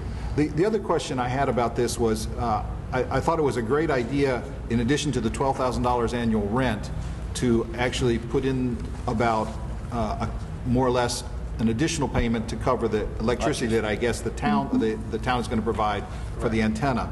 My concern is that the $12,000 rent payment, annual payment, has an annual 2-year a 2% rider increase year after year, which again I think is pretty standard in the industry. My concern is that the electricity allowance, the $1,200, does not increase. This agreement could go on for 25 years. And I can just imagine what electricity is going to cost 25 years from now. Well, it's a 5-year rollover, so at the end of the 5 years, if in fact it is going up, we could probably renegotiate that price. And from what I'm being told, and again, I'm no expert in this field, is that it's very, very minimal electricity to do what has to happen with that antenna. $1,200 is probably more than what it's even worth. Okay. At least that's what I'm being told. Yeah, I'm just thinking, just a 2 or 3% increase annually in electricity fees by the end of 25, that will more than double the cost of that. So I'm sure we could renegotiate that after every 5-year rollover, because it's a 5-year rollover of the contract. The contract allows us to renegotiate it at the 5-year rollovers? No, I'm saying every 5 years the contract is renewed. I said at the end of those 5 years we built in the increase, the 2% because of the antenna. The electricity we didn't build in, but at the end of 5 years, what I'm saying is we can probably renegotiate that if in fact the price of electricity goes through the roof. But as I was explaining, what I'm being told is that it really doesn't cost much to run. It's an antenna. I mean, it doesn't really cost a lot of money to run an antenna. So the contract does say that we can renegotiate it at the 5-year. I'll read it. It says the term of the lease shall be a period of 5 years with 4 automatic 5-year extension subject to terms and conditions of a lease agreement. So Right. we can negotiate after the... So that's what I was asking. I haven't read, I tried to read the agreement. It's incredibly detailed, and I can't remember whether it says that that the town, in this instance, would have the right every 5 years to renegotiate. Yeah. That's all I was asking. Yes. Yeah. It does? Yes. Absolutely. Okay. Okay, thank you. Anything else? Okay. Okay. The other resolution that I pulled was the award of the construction contract. We got to vote on this. Oh, I'm sorry. Yes. Okay, is there a motion to approve Resolution 133-14? So moved. Second. Yes. Yes. Yes. Councilwoman Spango? Yes. Council President McCartney? Yes. So I started to say that Resolution 138-14, having served on the Valley Neighborhood Preservation Program for a number of years, this is a welcome addition, the Valley Police Substation. Well, Jack, the question is for you, that this is the bid that came in. I see we are going with the lowest bidder. I just want to be sure that this amount is coming out of the capital improvement budget, and will not affect our 0% No. increase will in the not. budget. We did budget money for this. Unfortunately, the bids came in a little higher than we Right. expected. We took the lowest bidder. Mr. Lepore is here. He could talk a little bit more about it if need be. But we took the lowest bidder, and we're ready to go. But unfortunately, the bids came in a little bit higher than what we. But there are allowable funds for this. Absolutely. No, Good. we have funds to cover what we need to cover. Okay. I don't have any questions on that, Lenny. It was just about the amounts. Yes, sir. If I could, Mr. Lepore, if you could come just to explain, one of the things I remembered when this was first talked about several months ago, that the estimate of what the construction cost was going to be was about 50% less than what the bid came in. So we're now talking about, looks like close to $400,000 all in with the previous cost, the remediation costs, the give up of the property taxes last year. So I just am trying to understand, you know, why when next door we have the traffic bureau located in a leased space for, I think, $3,600 a year. That's the current appropriation in the budget, yes. Yeah, but that's $3,600 a year, right? Correct. So now we're going to spend close to $400,000. So I'm trying to get an understanding, because I think, as I've said before, I go down there a lot. Luna Stage is right there. Pink Cupcakes is there. Palazzo del Polo is there, and we need parking down there. Just as Mr. Rubian was talking about, that's in the same general area of Mr. Rubian. That would potentially make a very nice parking spot for people in the valley, particularly for the businesses there that get frozen out of the parking there. So I was just curious as to, maybe you could talk a little bit about why this is costing so much and what benefits it's going to bring. Well, I think certainly, well, first of all, I have Gary Musiano here this evening. Gary Musiano is a principal in the firm of Herbst Musiano. That firm has done similar projects for us on a few occasions, and they were the design firm here. So if there's some particular questions about the project, I'm going to ask him to discuss some of the costs. I think one of the big changes that we see with the appreciation of the cost is when this was first proposed, using just some general, I'll say, estimating and budgetary guidelines for renovating a building. It's approximately 1,125 square feet at about $200 a square foot. That again gives you the number of $225,000, which is one of the numbers I think that you asked about. Did include site work. But the site work isn't a big component of this cost. It's about maybe $15,000 to $20,000.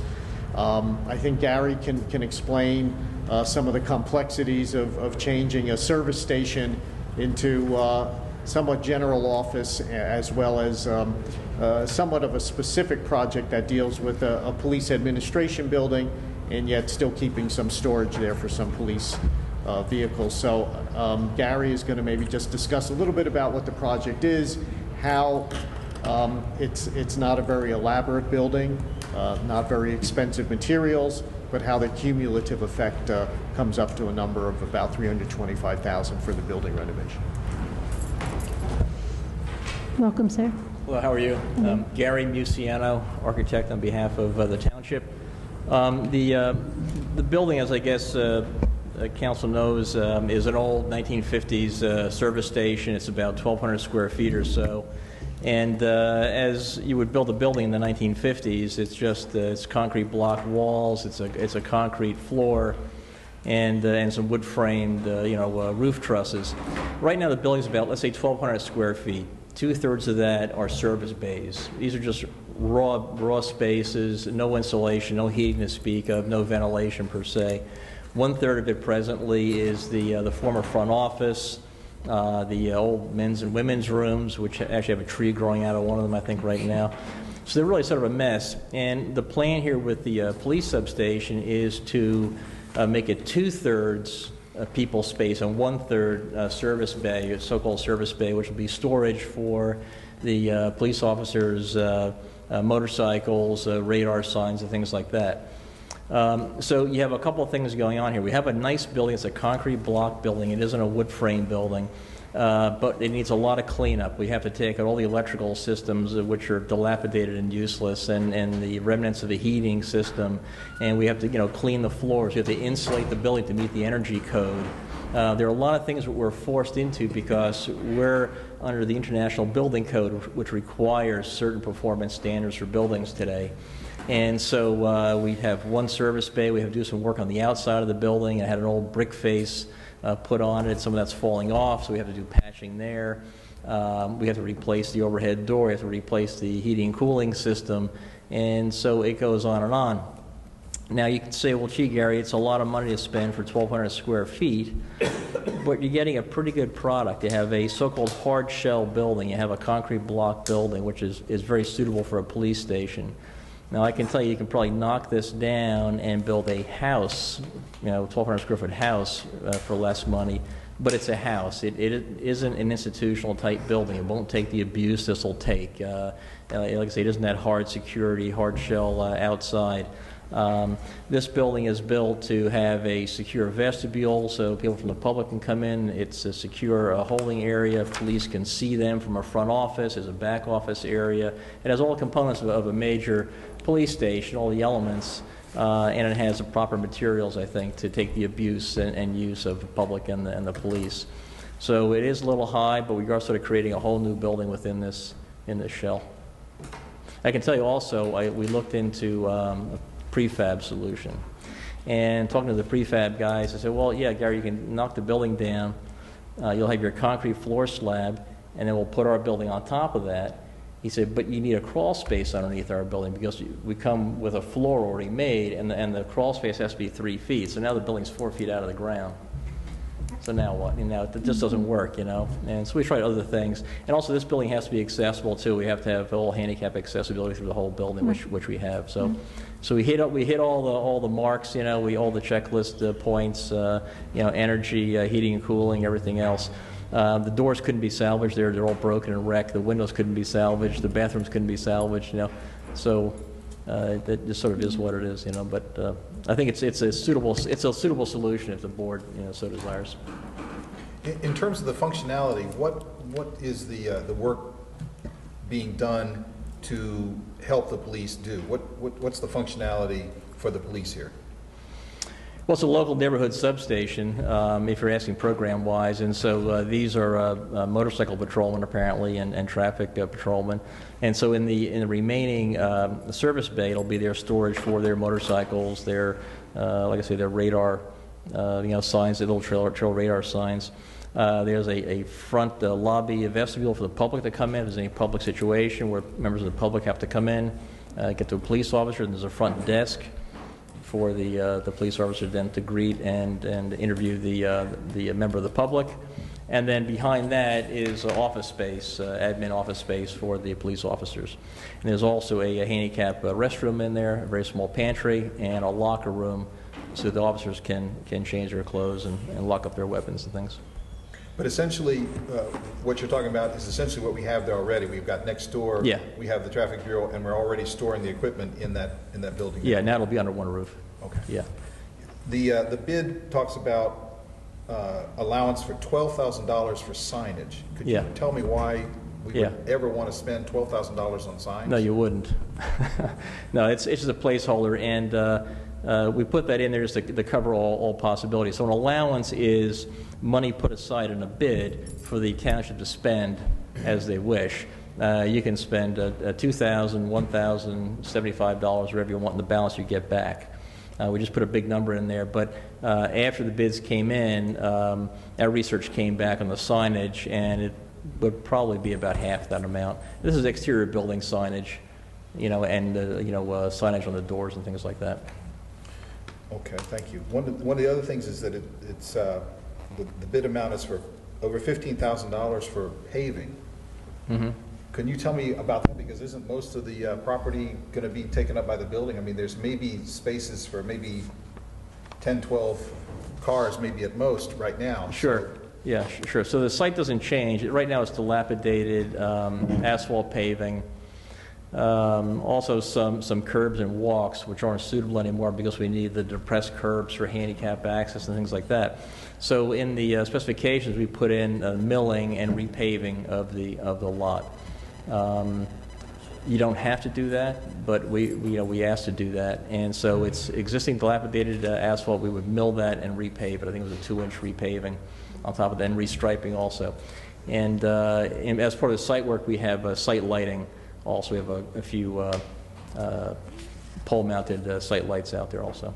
So that $15,000 includes what you say, site lights? I'm not sure if it includes the site lights, but it was milling and paving for sure, yeah. Okay. Thank you. Council President. Councilman. The discussion on signage really just made some thoughts run through my head about perception, about the strong police presence in the neighborhood. And just for the benefit of the public, we're talking about considering the building of, or the rehab of a building to build a police substation at the corner of Mitchell Street and Valley Road. Now, I saw this rendering over here. Is this signage facing Mitchell Street or Valley Road? I got to tell you, that's our very first little schematic design we did. And the building will look essentially like that, but you're looking at the Mitchell elevation right there. And so we know that Valley is actually a very important elevation, and you'll want signage on that side also. What the signage is going to say in the end will be dictated to us by the township. This is sort of a placeholder we did, but I'm sure maybe it'll say Valley Substation or something like that. The objective and the reason why I asked that question is because we want to make sure that the public and anyone that wants to consider doing any wrongdoing in that area knows that there's a strong police presence in the neighborhood. Yeah. That it's not in a little office anymore, that we actually have a substation. Sure. And I don't know what kind of coverage are we looking to implement. Is it 24-hour coverage? We're trying to go at least 2 shifts, a day shift and a night shift. Day shift and a night shift, okay. So that's really important. Here you go, Council.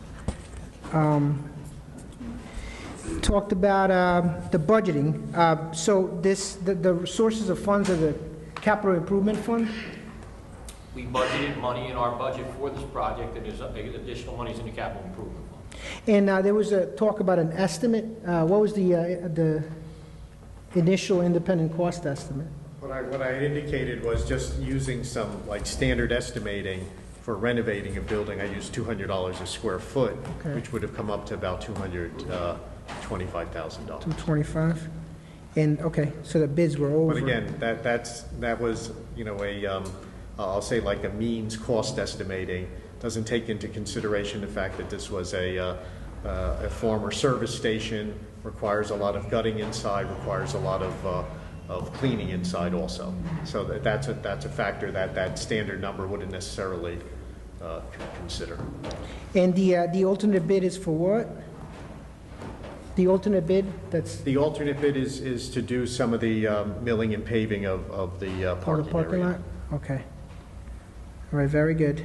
Well, that's my point of view. I think that to the architect to make sure that any signage or any exterior aesthetics show a strong police presence in the neighborhood. We have a lot of concerns about public safety in the area, and I think it's important for us to invest in that corridor. Thank you. Just had a follow-up question. Okay. How will construction of this affect the potential for the water contamination remediation that may be down the pike at some point? It doesn't. The only thing that's left here is contaminated groundwater, and some of that contamination is not emanating from this site at all. It's something more regional. So this renovating the building is not a factor in any final remediation at that site. The reason I was asking is that I don't want to spend want us to spend all this money and then have to come back and chew it all up because of whatever the remediation is. I agree. But that's not going to happen. All the soil, there's no contaminated soil left. It's just any impacts that soil may have had on the groundwater. But again, there's contributions to groundwater contamination that have nothing to do with this site, generally considered to be a problem down from Central Avenue. Were the Councilman. fuel tanks removed already? Yes, yes, they are. So the ground's been cleared by... Fuel tanks are removed, any contaminated soil is removed, lifts out of the garage. So we have a clean bill of health for the site? With the exception of the groundwater, Right. which is, but the source of that Regional. contamination Is is no not- longer present in the soil, and anything that is contaminating that is just residual or coming from another location. And I shouldn't say or, is coming from another location. Thank you. Thank you. Any other questions? Madam Clerk? Is there a motion to adopt Resolution 138-14? Motion moved? Second. Councilman Cirillo? Yes. Councilman Guarino? Yes. Councilman Krokoviac? No. Councilwoman Spango? Yes. Council President McCartney? Yes. And Resolution K? Councilman Krokoviac pulls Yes, that? yes, thank you. Mr. Lepore, if you could just stay up here. This has to do with a change order to add costs to about 8% of the cost of remediation at a couple of town properties. One is the Firehouse 4, and the other one is the old Public Works site on, I can never pronounce this, Lindsley. Maybe you could just briefly talk about why we need to do this additional work. And Okay, this specific work is to set 2 additional groundwater monitoring wells, one at each site. First, on Lindsley Avenue for the old Public Works garage, they did set an additional well as part of their base bid, which you authorized earlier in this year. However, based on their analysis of groundwater from that additional well, they now need to set another well to better define the limits of contamination from that site, which was, again, not just the old Public Works garage, but for a number of years was used by the Board of Education, and they house buses there. Unfortunately, one of the wells that was recently set is just off the property, which requires, under the state regulations, a notification process to the surrounding property owners within 200 feet of the site. And that's a regulatory requirement. So there, they need to set a well to better identify the extent of any contamination. And similarly, at Firehouse number 4, they need to set another well, but that well is going to be within the property, and there's no evidence that contamination has gone anywhere else but stayed within the property. So 2 slightly different scenarios. One, another well. Both wells are being set to identify extent of contamination, but because one well that already exists at the old Public Works garage identified contamination off-site, it triggers a notification requirement. one of the things I thought I noticed, it was a little bit hard to do the per unit analysis, but it looks like the cost of adding these wells are in excess of what was required in terms of the pricing of the existing wells. I could look at that because it's not only the setting of the well, but it's also the depth. Not just the setting and the depth, but it's also some monitoring that is associated with that. So it includes monitoring costs as well. It just looked like what they're asking for in the change order on a per unit basis is more, I'm just going to throw out a number, 15-20% more than what they did in the original bid that was accepted. And I'm just curious as to why you think that might be. I'm not sure. I can look at that and discuss it with them. I know this firm was considerably lower than any of the 3 or 4 other firms that bid this work. So I'm not sure why. I'd have to look at that. I just don't have an answer for you on that. Okay. And my main concern is this cost that they threw out for the notification of the expansion of the contamination. I certainly understand there's a law that says you have to do that, but the law basically requires sending a letter, writing a letter and sending it to each of the property owners within 200 feet of the property, and then also putting a advertisement in a local paper. and they want $3,200 to do that. That's It their. just seems, I'm sorry. I'm sorry, it just seems incredibly expensive for something like That's their estimate, and if I can participate in that to help reduce that cost, I will. There may be some time constraints that may make it difficult for me or my staff to be able to do that, but I will certainly explore that with them to see if there's anything that we can do to assist. Now, for example, if they were mailing a certified letter and I mail a certified letter, there's still going to be a certified, or there's still going to be a cost with that certified letter. So I'm not so sure if we're necessarily going to be saving or just shifting it. But I'll discuss that with them. Yeah, well, that's my point. If you send out, let's just say 30 letters and they're certified, that's like $60, $75. They already have all the information to put the letter together, and they're going to put an ad out in the local paper. I can see the advertising guy from the Chronicle here. We could probably ask him what a quarter-page ad would be, but it certainly wouldn't be $3,000. So I'm just concerned whether you think $3,200 is just way I think too much. it seems high. I just don't know all the work. I'm just not that familiar with the regulation that requires the notification. I'm trying. I know there's some time constraints in that they need to proceed with this, and so I'm trying to think of how to better assure you that the proper amount of money will be spent without slowing it down.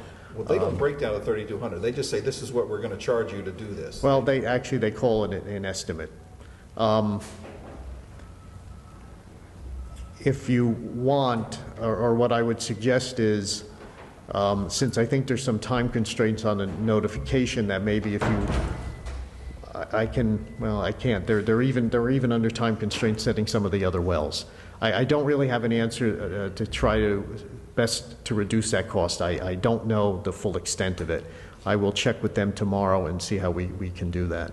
I was just looking at the timing of that. It looks like we've already missed the 2-week notification, haven't we? Well, there's some other notification deadlines in there too. So I will check with them tomorrow. But unfortunately, this is something that I wasn't aware of until we realized that one of the wells was just set off the property, that the driveway access is not on property that's owned by the Township of West Orange. Okay, thank you. Just $3,200 is... Okay, thank you.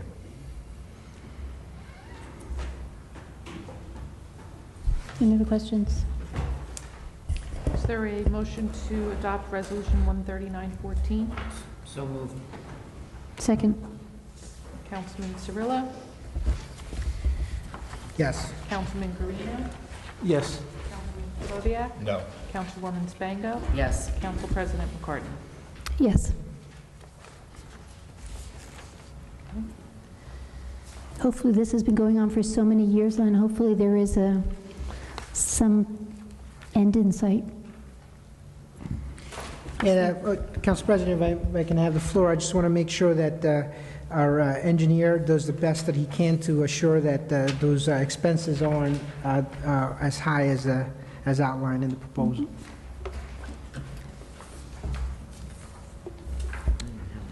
Ordinance is on second and final reading.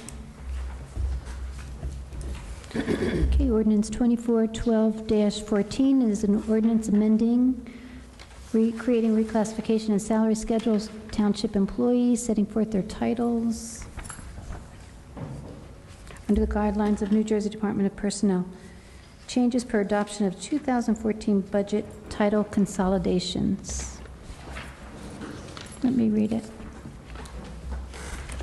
Is there a motion to introduce on second and final reading? Motion moved. Just wanted to read the titles. Is there a second? Second.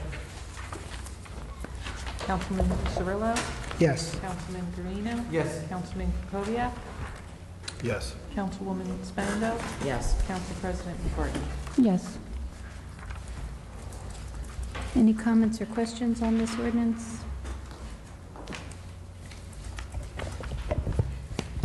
Yeah, why don't we just tell everybody what... Well, that's what I was does it looking cover? for, and never moved ahead. I don't have the ordinance in front of me. I can Neither get do it, I. but... These are all the salary classification changes we made in this year's budget. Okay. Thank you. There you go. Direct to the point. Thank you. Is there any public comment from the audience? These are just all changes from the 2014 budget and title consolidations. Okay. So nothing specific. So is there a motion to adopt ordinance 2412-14? Did we ask for public comment? I did. Okay, Yes. sorry. Motion moved? Second. Councilman Cirillo? Yes. Councilman Guarino? Yes. Councilman Krokoviac? Yes. Councilwoman Spango? Yes. Council President McCartney? Yes. Ordinance 2413-14 is an ordinance that adopts a salary guide and establishing employee status as township employee and guidelines, New Jersey Department of Personnel, changes per adoption of the 2014 budget, title consolidations from the Health Department. This is Chief REHS Public Health Information Technology and Health Officer Right to Know Coordinator. Is there a motion to introduce on first reading? Motion moved? Is there a second? Second. Councilman Cirillo? Yes. Councilman Guarino? Yes. Councilman Krokoviac? Yes. Councilwoman Spango? Yes. Council President McCartney? Yes. 2414-14 is an ordinance amending and supplementing our traffic, Chapter 7, Traffic Subsection 7-20, stop intersections. This will be at Marshall Street and Home Street. This ordinance will designate the intersection of Marshall Street and Phyllis Road and Home Street and Phyllis Road as stop intersections with stop signs on Marshall Street and Home Street. Is there make a motion to introduce on first reading? Motion moved? Second. Councilman Cirillo? Yes. Councilman Guarino? Yes. Councilman Krokoviac? Yes. Councilwoman Spango? Yes. Council President McCartney? Yes. Not enough practice? I'm sorry. Think.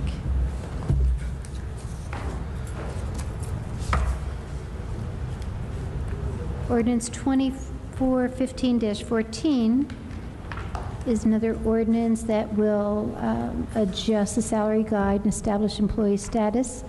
New Jersey Guidelines Personnel changes per adoption of the 2014 budget, title consolidations, senior communications operator bilingual. I make a motion to introduce on first reading. So moved. Council President, if I could. Let's have it introduced. Can we introduce it first? Well, this is simply procedural. The ordinance itself that we got, I think has the wrong ordinance number on it. It has 2315-14. You're right, and I corrected that. Okay, so- Yeah. Okay. Right. It is 24. Right, Okay. Thank you. Thank you. okay. So did we Okay, have so we need a second on first reading. first? Thank you. Is there a second? Second. I'm sorry, that's what you were saying. Councilman Cirillo? Yes. Councilman Guarino? Yes. Councilman Krokoviac? Yes. Councilwoman Spango? Yes. Council President McCartney? Yes. Ordinance 2416-14 is an ordinance that will designate a portion of Glenview Drive between Northfield Avenue and Beacon Place as a restricted parking street. A restricted parking street is a residential street where parking is prohibited except by permit, and permits are only issued to the residents. The purpose of this designation is to curtail parking on the street by nearby and adjoining non-residential uses. I make a motion to introduce on first reading. So moved. Second? Councilman Cirillo? Yes. Councilman Guarino? Yes. Councilman Krokoviac? Yes. Councilwoman Spango? Yes. Council President McCartney? Yes, to introduce. Yes, sir. While I know it's just introduction, there are some residents from that street here tonight. I don't know whether they wanted to speak. I know everybody on a summer night's anxious to get out, It's on- and some of them may have been here only Second because they and may not final. be able to be here on second reading. Second and final. The protocol is to speak on second and final reading, but I would make that allowance today if you're here to make a comment. No?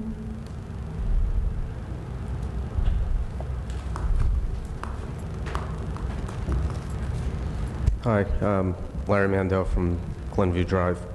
The reason for this, and I've been in contact with Len and Lieutenant John Morella, the police department.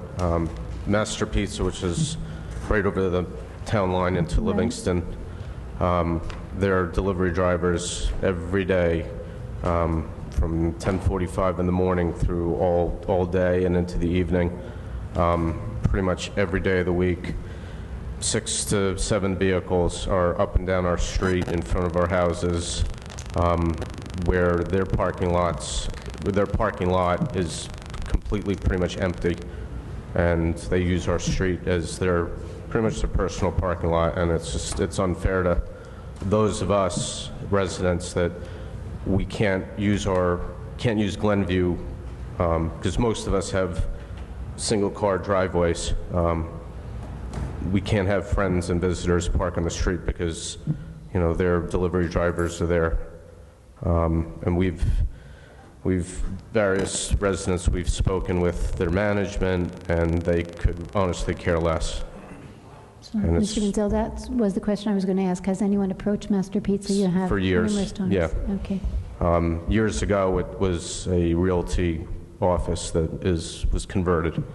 And, they should have thought about that ahead of time. Okay. Can you tell me your name again? Larry Mandel. Thank you. 8 Glenview.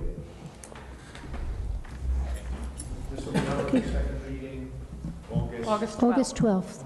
Yeah, we would really, really appreciate that this be changed, because this would change everything. That way, without a permit, their drivers would not park on our street. And they would be forced to either park in Investor Savings, which is then next to Right. Herbert Terrace, or Herbert in Livingston. Right. Okay.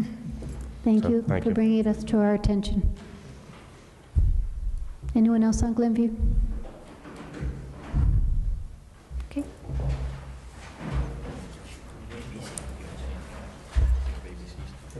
Madam Clerk? That's it, except for the ABC. You have to go into ABC. Wow. So we need a motion to... We'll make a motion to adjourn? And go into ABC. Make a motion. We're going to make a motion to adjourn as the town council, and we will reconvene as the ABC board. I need a motion. So moved. And a second? Can I get a second? Second to adjourn. I want to make an announcement, can I? Can I make Sure, a but let's second on adjourn the first. We can motion? still... Okay, all right. That's a Motion. second. Second. Your announcement? Yeah, we're having a family day on Ridgeway Park. Okay. Ridgeway, in a St. Cloud section, on August 16th. The time is to be determined, so I urge anyone in the public that has Facebook to join the St. Cloud Facebook page. Just do a search for St. Cloud Neighborhood, West Orange, and you'll find details about Family Day on August 16th at Ridgeway Park. Thank you. Well, thank you, because, I wanted to say that I spoke to people at the Department of Public Works, and there is a resident that has donated a tree in memory of her parents to Ridgeway Park as Be a well. good day to So it'd be a nice day. Yep. Thank you. Thank you, Council President. Very nice.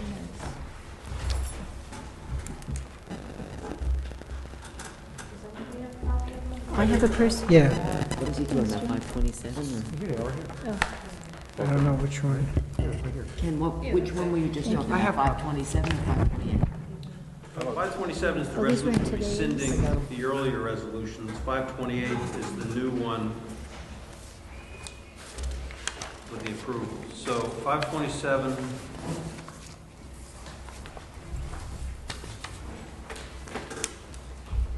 in case there were 7 pocket licenses set forth on Exhibit A. Chestnut hasn't been, I believe that's that liquor store that was closed after a shooting years ago. ARA Kitchen Group, Central Liquors, AMI, Shaco and Camille, WHKG, Eagle Rock License. So apparently, they were supposed to be excluded because they had no special rulings. It's special rulings come from Trenton, from the ABC. They had no special rulings? Right. Okay. And I'm not sure why each one of these requires special ruling, but there are occasions when, because of the status of a license, they have to get a special ruling from Trenton, from the commissioner, the ABC commissioner, in order for us to have jurisdiction to renew their licenses. And apparently, Joanne didn't realize that these folks didn't have a special ruling, included them on the earlier resolution, and that's why we need to rescind them. When they get their special rulings, we'll present them for approval. And can I ask you, on 528, why, it looks like we already voted on this, so why are we voting on them again? This is... 520 is the correct. Yes, 520 is now the correct. Right. Oh, 520, okay. So the new Exhibit A on 528 is the correct list without those ABC licenses. I got it. You don't These have are to- being removed. Will we find the reasons, Ken? Can we find the reasons why We don't for the really need the special? reasons. I mean, we No. just, you know, the ABC licensees have responsibilities to comply with the ABC law. These particular 7, for whatever reason, haven't complied. We don't know what those reasons are. So they have to go to Trenton, get the special ruling. We get notified by the commissioner by letter to the clerk's office. And once that letter comes in, whenever it is, and sometimes it's 2 years later, sometimes it's a couple months later, then we put them on the agenda, we pass them so that they can operate, or at least preserve their license. The Are we pocket call- licenses aren't open anyway, I mean, they're, so, A special ruling, though, is not synonymous with special conditions from the No. planning board. That's Nothing to do okay, nothing about hours or operation. or- completely separate, okay. different Okay. concept. All So right. it's really a So this- housekeeping thing, and you know, the mistake should have been made, it was, mistakes happen, and so we're just correcting. So we're correcting it. We need a motion. We need a motion to rescind, or to approve 52714 to rescind, and make a motion to adopt 52814 with the approved sites. I make a motion to, okay. All right, so a motion to approve Resolution 52714, which will rescind the ones that require a special ruling. I make a motion to adopt. So moved? Second. Thank you. Aye. Any opposed? Carried.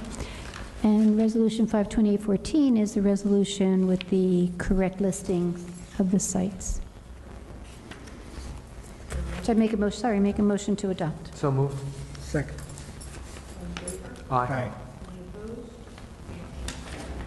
Just so everyone knows, this is not the first time this has happened. It's happened a few times over the course of the years I've been handling these. I did ask Ms. Baer to prepare a list of all licensees that have special conditions or not, that need special rulings, so that we don't do this again, because it's not that it's a big deal, but it shouldn't happen. So we should always know who has special conditions. We should Right. always know who needs a special ruling.